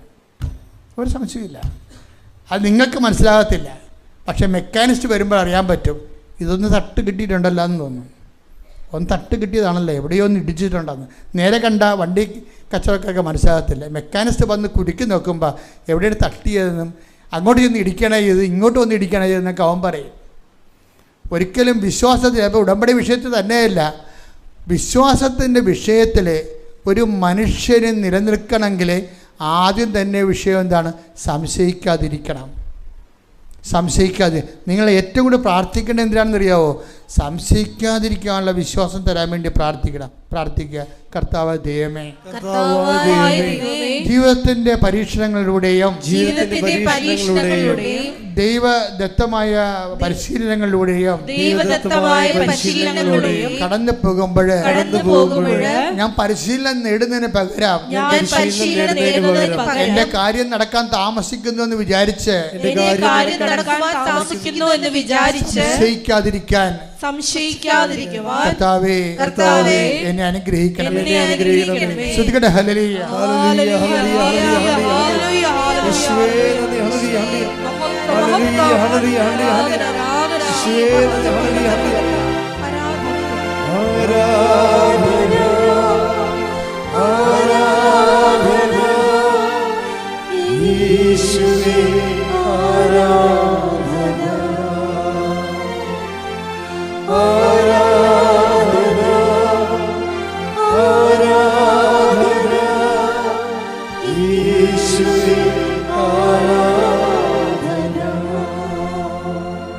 എൻ്റെ പ്രിയപ്പെട്ട വിഷയം, ഈ വിശ്വാസമായാലും സ്നേഹമായാലും രണ്ട് കാര്യം സംഭവിക്കുമെന്ന ബൈബിൾ പറയണത്. വിശ്വാസത്തിനായാലും നമ്മൾ ദൈവത്തെ കണ്ടെത്താൻ വേണ്ടി നമ്മളെ സഹായിക്കുന്ന വാഹനം എന്ന് പറഞ്ഞ വിശ്വാസം തന്നെയാണ്. വിശ്വാസമുണ്ട്, സ്നേഹമുണ്ട്. സ്നേഹത്തിനാകുമ്പോൾ കുറച്ചുകൂടി സ്പീഡാവുന്നേ ഉള്ളൂ. അപ്പോഴെന്താ വിഷയം എന്ന് പറയണത്? ഈ വിശ്വാസമായാലും സ്നേഹമായാലും ഇതിന് രണ്ടും ഡാമേജ് സംഭവിക്കാനുള്ള സാധ്യതയുണ്ട്. അത് നമ്മൾ പ്രിക്കോഷൻ ഉണ്ടാകണം. ഇപ്പം ഞാൻ ഒന്ന് നിങ്ങളോട് നേരത്തെ പറഞ്ഞായിരുന്നു, എന്താണ് വിശ്വാസത്തിനുള്ളൊരു കുഴപ്പം എന്താണ്? ചില സമയത്ത് അത് ക്ഷയിച്ചു പോകാൻ സാധ്യതയുണ്ട്. അതുകൊണ്ടാണ് കർത്താവ് പറഞ്ഞത്, മധ്യസ്ഥ പ്രാർത്ഥന കൊണ്ടായിരിക്കും എപ്പോഴും വിശ്വാസത്തെ ക്ഷയിച്ചു പോകുന്നത് പരിഹരിക്കാൻ പറ്റത്തുള്ളൂ. നിങ്ങൾക്ക് വേണ്ടി മധ്യസ്ഥ പ്രാർത്ഥന നടത്താൻ പറ്റുന്ന ഒരാളെ നിങ്ങൾ കണ്ടെത്തണം. അല്ലെങ്കിൽ അതുകൊണ്ടാണ് ഞാൻ നിങ്ങളെ എപ്പോഴും അഖണ്ഡ ജപമാല ഗ്രൂപ്പുകൾ ഉണ്ടാക്കി അതിൽ ചേർക്കേണ്ട കാര്യം. അതാത് പ്രദേശങ്ങളുള്ളവർ ഒരുമിച്ച് പ്രാർത്ഥിക്കണം. അതാത് പ്രദേശങ്ങൾ ഉടമ്പടി എടുത്തവർ. അപ്പം വിദേശ രാജ്യങ്ങളെല്ലാം ഒത്തിരിയേറെ ഉടമ്പടി ഗ്രൂപ്പുകളുണ്ട്. നമ്മുടെ നാട്ടിലുമുണ്ട് ഉടമ്പടി ഗ്രൂപ്പുകൾ. അഖണ്ഡ ജപമാല ചൊല്ലി പ്രാർത്ഥിക്കുന്നവർ. എന്തിനാണ്? നമ്മുടെ വിശ്വാസത്തിൻ്റെ നമ്മൾ ആ വിഷയത്തിൽ എത്തിച്ചേരുന്ന വരെയുള്ള സമയത്ത് നമ്മളെ വിശ്വാസത്തെ നിലനിർത്തിക്കൊണ്ടിരിക്കാനാണ് ഈ പ്രാർത്ഥനാ ഗ്രൂപ്പുകൾ സഹായിക്കുന്നത്. ഇപ്പോൾ സജാത്യ പ്രാർത്ഥനാ ഗ്രൂപ്പുകളെന്ന് പറയണത് ഉടമ്പടി എടുത്തവരുടെ കൂട്ടായ്മയാണെങ്കിൽ അവർക്ക് ഉടമ്പടിയെക്കുറിച്ച് അറിയാൻ പറ്റും, ഉടമ്പടി ജീവിതത്തെക്കുറിച്ച് അറിയാൻ പറ്റും. അവരതിനൊക്കെ ട്രെയിനാണ് ചെയ്തിരിക്കുന്നത്. പിന്നെ മാതാവിൻ്റെ മധ്യസ്ഥത്തിലുള്ള സുവിശേഷ വേലയാണ് അവർ ചെയ്യണത്. അപ്പം അതുകൊണ്ട് തന്നെ ഈ വിശ്വാസം ക്ഷയിക്കാതിരിക്കാൻ വേണ്ടി പരസ്പരം പ്രാർത്ഥിക്കുന്നൊരു സംവിധാനം നിങ്ങൾ ഇല്ലെങ്കിൽ നിങ്ങൾ ഉണ്ടാക്കണം. അല്ലെങ്കിൽ അടുത്തുള്ള ഉടമ്പടി പ്രാർത്ഥനാ ഗ്രൂപ്പിലേക്ക് നിങ്ങൾ പ്രവേശിച്ചുകൊണ്ട് പരസ്പരം പ്രാർത്ഥിച്ച് ബലം പ്രാപിച്ച് നിങ്ങളുടെ വിഷയം നടക്കുന്ന ശേഷവും നിങ്ങൾ ബലമായിട്ട് നിൽക്കണം. നിൽക്കാൻ വേണ്ടി പരിശ്രമിക്കണം. രണ്ടാമത്തെ ഒരു വിഷയം എന്ന് പറയുന്നത്, വിശ്വാസം ക്ഷയിക്കണ പോലെ തന്നെയാണ് വേറൊരു കുഴപ്പമുണ്ട്, സ്നേഹം തണുത്തു പോകും. അതും ഒരു വിഷയമാണ്. ഈ വിശ്വാസം ക്ഷയിച്ചു പോകും, സ്നേഹം തണുത്തു പോകുമെന്ന് പറയണത് എൻ്റെ ഒരു സങ്കല്പത്തിൽ പറയണതല്ല, കർത്താവിൻ്റെ വചനത്തിലുള്ളതാണത്. എങ്കിലും മനുഷ്യപുത്രൻ വരുമ്പോൾ ഭൂമിയിൽ വിശ്വാസം കണ്ടെത്തുമെന്ന് ചോദിക്കുമ്പോൾ തന്നെ അധർമ്മം വർദ്ധിക്കുമ്പോൾ സ്നേഹം തണുത്തു പോകുമെന്ന് പറയുന്നു. Take the word of God. ശ്രുതികട്ടെ ഹല്ലേലൂയ ഹല്ലേലൂയ ഹല്ലേലൂയ ഹല്ലേലൂയ. മത്തായി 24:12. മത്തായി 24:12. അധർമ്മം വർദ്ധിക്കുന്നതിനാൽ പലരുടെയും സ്നേഹം തണുത്തു പോകും. സ്നേഹം തണുത്തു പോകും. ഇപ്പം ഒരു വിഷയം, നമ്മളൊരു ദൈവത്തിലേക്ക് എത്തിച്ചേരണതിന് നമുക്കെന്ത് വേണം? വിശ്വാസം വേണം, പ്രത്യാശ വേണം, സ്നേഹം വേണം. വിശ്വാസത്തിന് എന്ത് സംഭവിക്കും? വിശ്വാസം ചിലപ്പോൾ ക്ഷയിച്ചു പോകും. സ്നേഹത്തിന് എന്ത് സംഭവിക്കും? സ്നേഹം തണുത്തു പോകും. അതാണ് വിഷയം. എല്ലാവർക്കും സംഭവിക്കുന്നത് അതാണ്. ഈ നമുക്ക് ദൈവത്തിൽ എത്തിച്ചേരാൻ വേണ്ടി ഉള്ളത് എന്താണ്? വിശ്വാസം, പ്രത്യാശ, സ്നേഹമാണ്. വിശ്വാസത്തിന് എന്ത് സംഭവിക്കും? വിശ്വാസം കാലങ്ങൾ ചെല്ലും തോറും വിശ്വാസം പരിപോഷിതമാകുന്നില്ലെങ്കിൽ വിശ്വാസം ക്ഷയിച്ചു പോകും. പ്രാർത്ഥനാ ജീവിതം കൊണ്ട്, കൂട്ടായ്മയില്ലായ്മ കൊണ്ട് വിശ്വാസം ക്ഷയിച്ചു പോകും. പിന്നെ വിശ്വാസത്തേക്കാൾ വലുതാണ് ദൈവസ്നേഹം. അത് വിശ്വാസത്തിൽ നിന്നാണ് ദൈവസ്നേഹം ഉണ്ടാകണം, അല്ല വെറുതെ ദൈവസ്നേഹം ഉണ്ടാകത്തില്ല. അപ്പോൾ വിശ്വാസത്തിന് പറഞ്ഞാൽ ദൈവസ്നേഹത്തിനും കുഴപ്പമുണ്ടാവും, അതും സേഫല്ല. ദൈവസ്നേഹവും നമുക്കുണ്ടാകുന്ന ദൈവസ്നേഹവും സേഫല്ല. എന്ത് സംഭവിക്കും? അധർമ്മം വർദ്ധിക്കുകയാണെങ്കിൽ സ്നേഹം തണുത്തു പോകും. അതാണ് ഒരു വിഷയമാണ്. സ്നേഹം ഉണ്ടാവും, പക്ഷേ തണുത്തിരിക്കും. തണുത്താൽ എന്താ? ഞാൻ പണ്ട് ഇടുക്കി ധ്യാനിപ്പിക്കാൻ പോയി, നെടുങ്കണ്ടത്ത് ധ്യാനിപ്പിക്കാൻ പോയ ദിവസം ഞാൻ ട്രിവാൻഡ്രത്ത് പുത്തൻതോപ്പിലും ധ്യാനിപ്പിക്കാൻ പോയിട്ട് അതുവഴി ചെല്ലാനത്ത് ഒന്ന് ധ്യാനിപ്പിച്ചിട്ട് അതുവഴി നേരെ വണ്ടി ഇടവക പോകാതെ നേരെ നെടുങ്കണ്ടത്തേക്ക് പോയിരിക്കുക. അന്ന് ഇടിയും വെട്ടി മഴ. ഇപ്പം ഞങ്ങൾ കാട്ടിൽ കയറി മല കയറിയപ്പോൾ ചുരം കയറിയപ്പോൾ നല്ല തണുത്ത, കാറ് തുറക്കാൻ പറ്റണില്ല, തണുത്ത കാറ്റ് ഇടിച്ച് കയറണം അകത്ത് മഴയോടുകൂടി. പക്ഷെ കുറച്ച് വന്നപ്പോൾ മലയുടെ മുകളിൽ എവിടെയോ കാട്ടിക്ക് വെച്ച് എൻ്റെ വണ്ടി നിന്ന് പോയി. പിന്നെ എന്ത് ചെയ്യും? തുറക്കാൻ പറ്റുക? ഭയങ്കര ഇടിമിന്നലും. മിന്നുമ്പോൾ നമുക്ക് മലയോരങ്ങളിലൊക്കെ അവിടെ ഇവിടെയൊക്കെ വെള്ളച്ചാട്ടങ്ങൾ കാണാം. അപ്പം ഞങ്ങൾ ഒരു മലയുടെ ഒരു ചങ്ങല വട്ടക്കിടക്കുകയാണ് ഈ സംഭവം. എവിടെയാണെന്ന് നമുക്ക് പിടിയില്ല.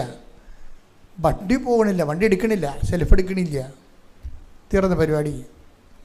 അവസാനം വെളുപ്പിനെ വരെ അവിടെ കിടന്ന് ജപമാലയില്ലേ ആ വണ്ടിയുടെ അടുത്തിരുന്ന് 6 പേരുണ്ടായിരുന്നു. വെളുപ്പിന് വരെ ജപമാലയില്ലേ. വെളുപ്പിനായപ്പോൾ മലപ്പുറത്തുനിന്ന് കുറേ മുസ്ലിം സഹോദരങ്ങൾ വന്ന്, അപ്പം ഞങ്ങൾ അവരോട് പറഞ്ഞു, നിങ്ങൾ ടൗണിലേക്ക് പോകുമ്പോൾ അവിടെ നിന്നൊരു ജീപ്പ് വിടണം, ഞങ്ങളുടെ വണ്ടി കെട്ടി വലിച്ചുകൊണ്ട് പോകാൻ വേണ്ടി.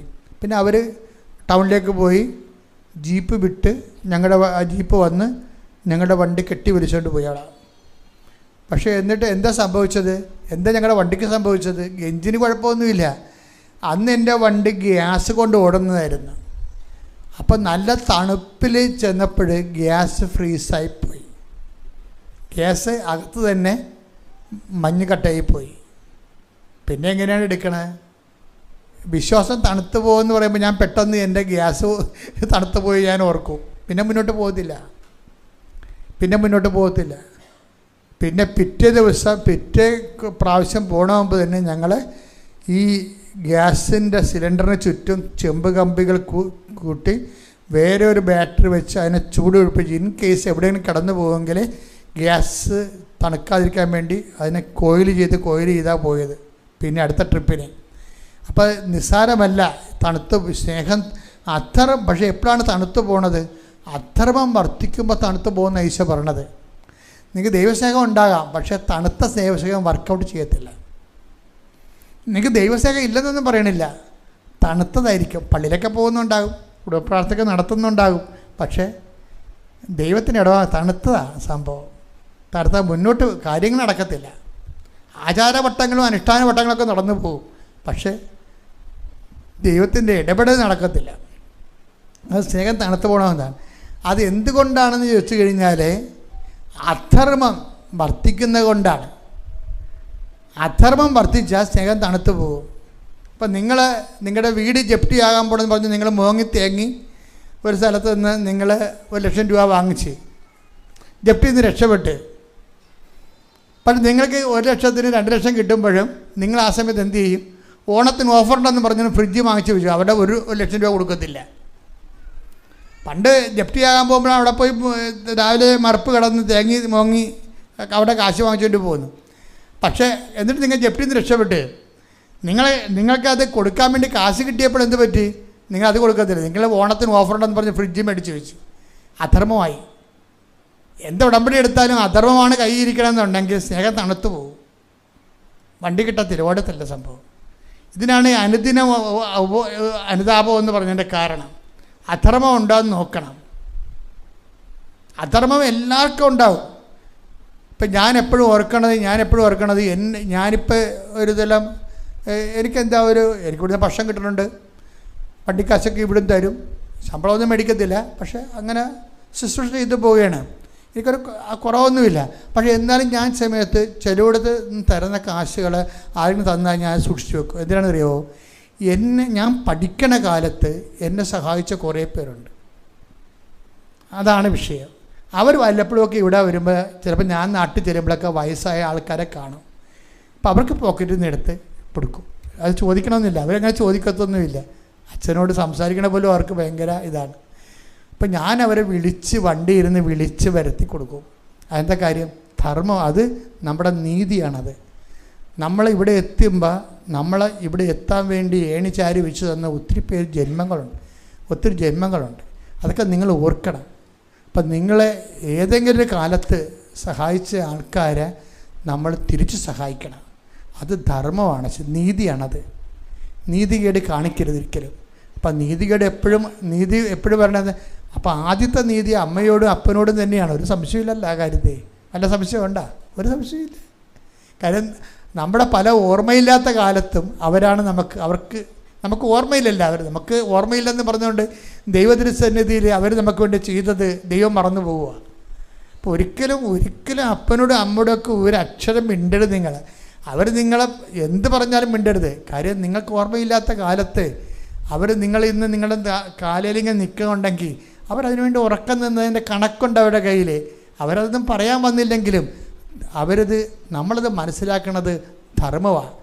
അത് ചെയ്തില്ലെങ്കിൽ അധർമ്മമാവും. അധർമ്മം വർദ്ധിക്കുമ്പോൾ എന്ത് സംഭവിക്കും? സ്നേഹം തണുത്തു പോകും. അത് ഭയങ്കര നിസ്സാരമാണ്. അതുകൊണ്ട് ബൈബിളിൽ എഴുതിയിരിക്കുന്ന വാക്കുണ്ട്, തൻ്റെ മുമ്പാകെ വിശുദ്ധി മാത്രം പോരാ, പിന്നെ എന്താണ്? നീതി വേണമെന്ന്. Take the word of God. തൻ്റെ മുമ്പാകെ വിശുദ്ധിയിലും നീതിയിലും. ശ്രദ്ധിക്കട്ടെ. ഹല്ലേലൂയ, ഹല്ലേലൂയ, ഹല്ലേലൂയ, ഹല്ലേലൂയ. യേശുവേ നന്ദി. ഹല്ലേലൂയ, ഹല്ലേലൂയ, ഹല്ലേലൂയ, ഹല്ലേലൂയ, ഹല്ലേലൂയ. യേശുവേ ആരാധന, ആരാധന, ആരാധന, ആരാധന. യേശുവേ നന്ദി. മഹത്വം, മഹത്വം, മഹത്വം, മഹത്വം.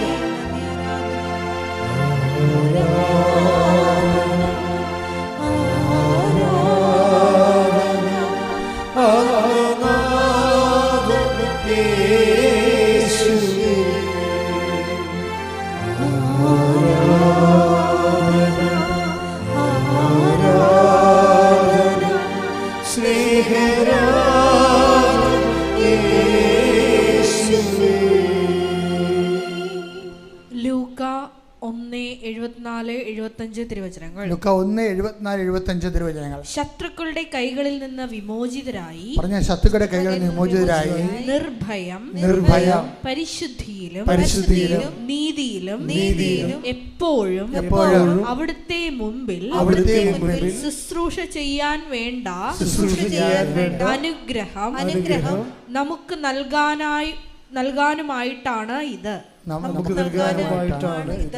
വിഷയം. അപ്പം പരിശുദ്ധി എന്ന് പറയുമ്പോൾ ഒരു ചിറകേ ഉള്ളൂ.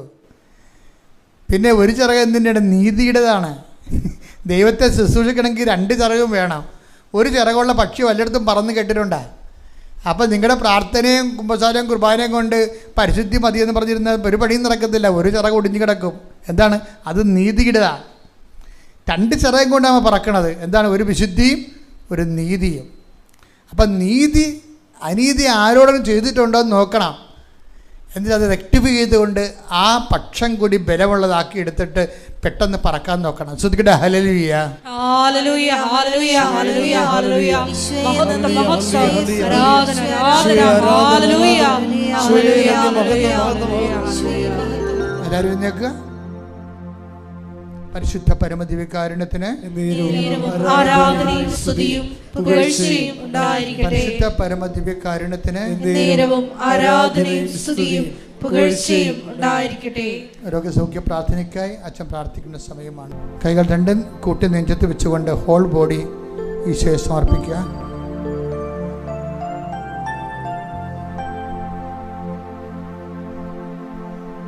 കർത്താവിന്റെ ഉന്നതമായ നാമത്തിന് സ്തോത്രം ചെയ്യുന്നു.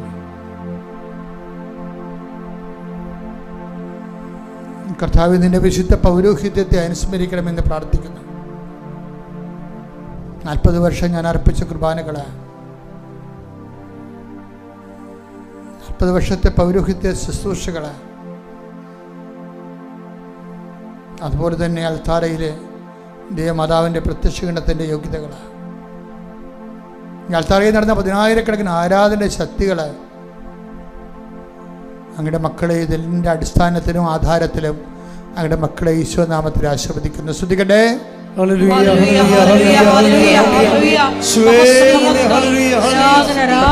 കാഴ്ച നൽകവനെ, ചെകിടന് കേട് നൽകവനെ, ഓമന സംഭാഷണം നൽകവനെ, മഹോരോഗ്യപ്പെടുത്തവനെ, ഫലവാരോഗ്യപ്പെടുത്തവനെ, മരിച്ചവനെ ഉയർപ്പിച്ചവനെ, നിന്റെ തിരുനാമസ്തുതിക്കുന്ന കർത്താവേ, നിന്റെ തിരുമുറുവാർന്ന വലതുകരം, അനുഗ്രഹത്തിൻ്റെ അഭിഷേകരം ഓരോ മകൻ്റെ മേലും ഓരോ മകളുടെ മേലും വെക്കണം പ്രാർത്ഥിക്കുന്നു. അടിപ്പിണർ പോലെ, വൈദ്യാക്കാലം പോലെ ദൈവികമായ ശക്തി മക്കളിലേക്ക് ആവശ്യപ്പെട്ട് പ്രാർത്ഥിക്കുന്നു. മാരക രോഗങ്ങൾ, തീരാവേദികൾ, ജീവിതദുരിതങ്ങൾ, ആന്തരിക രോഗങ്ങൾ, ആന്തരിക അവയവങ്ങളുടെ രോഗങ്ങൾ, സിസ്റ്റ് രോഗങ്ങൾ, പിസ്റ്റുല രോഗങ്ങൾ, പിസിഡി രോഗങ്ങൾ, കരരോഗങ്ങൾ, ഹൃദയാഘാതം വന്നവരുടെ സൗഖ്യങ്ങൾ, ശ്വാസകോശ രോഗങ്ങൾ, തൈറോയ്ഡ് രോഗങ്ങൾ, ബ്രെയിൻ്റെ സിസ്റ്റുകൾ, ബ്രെയിൻ ക്യാൻസറുകൾ, എല്ലാ രോഗങ്ങളെയും, പേരിക്കോസിൻ്റെ രോഗങ്ങൾ കർത്താവ് സ്പർശിക്കട്ടെ.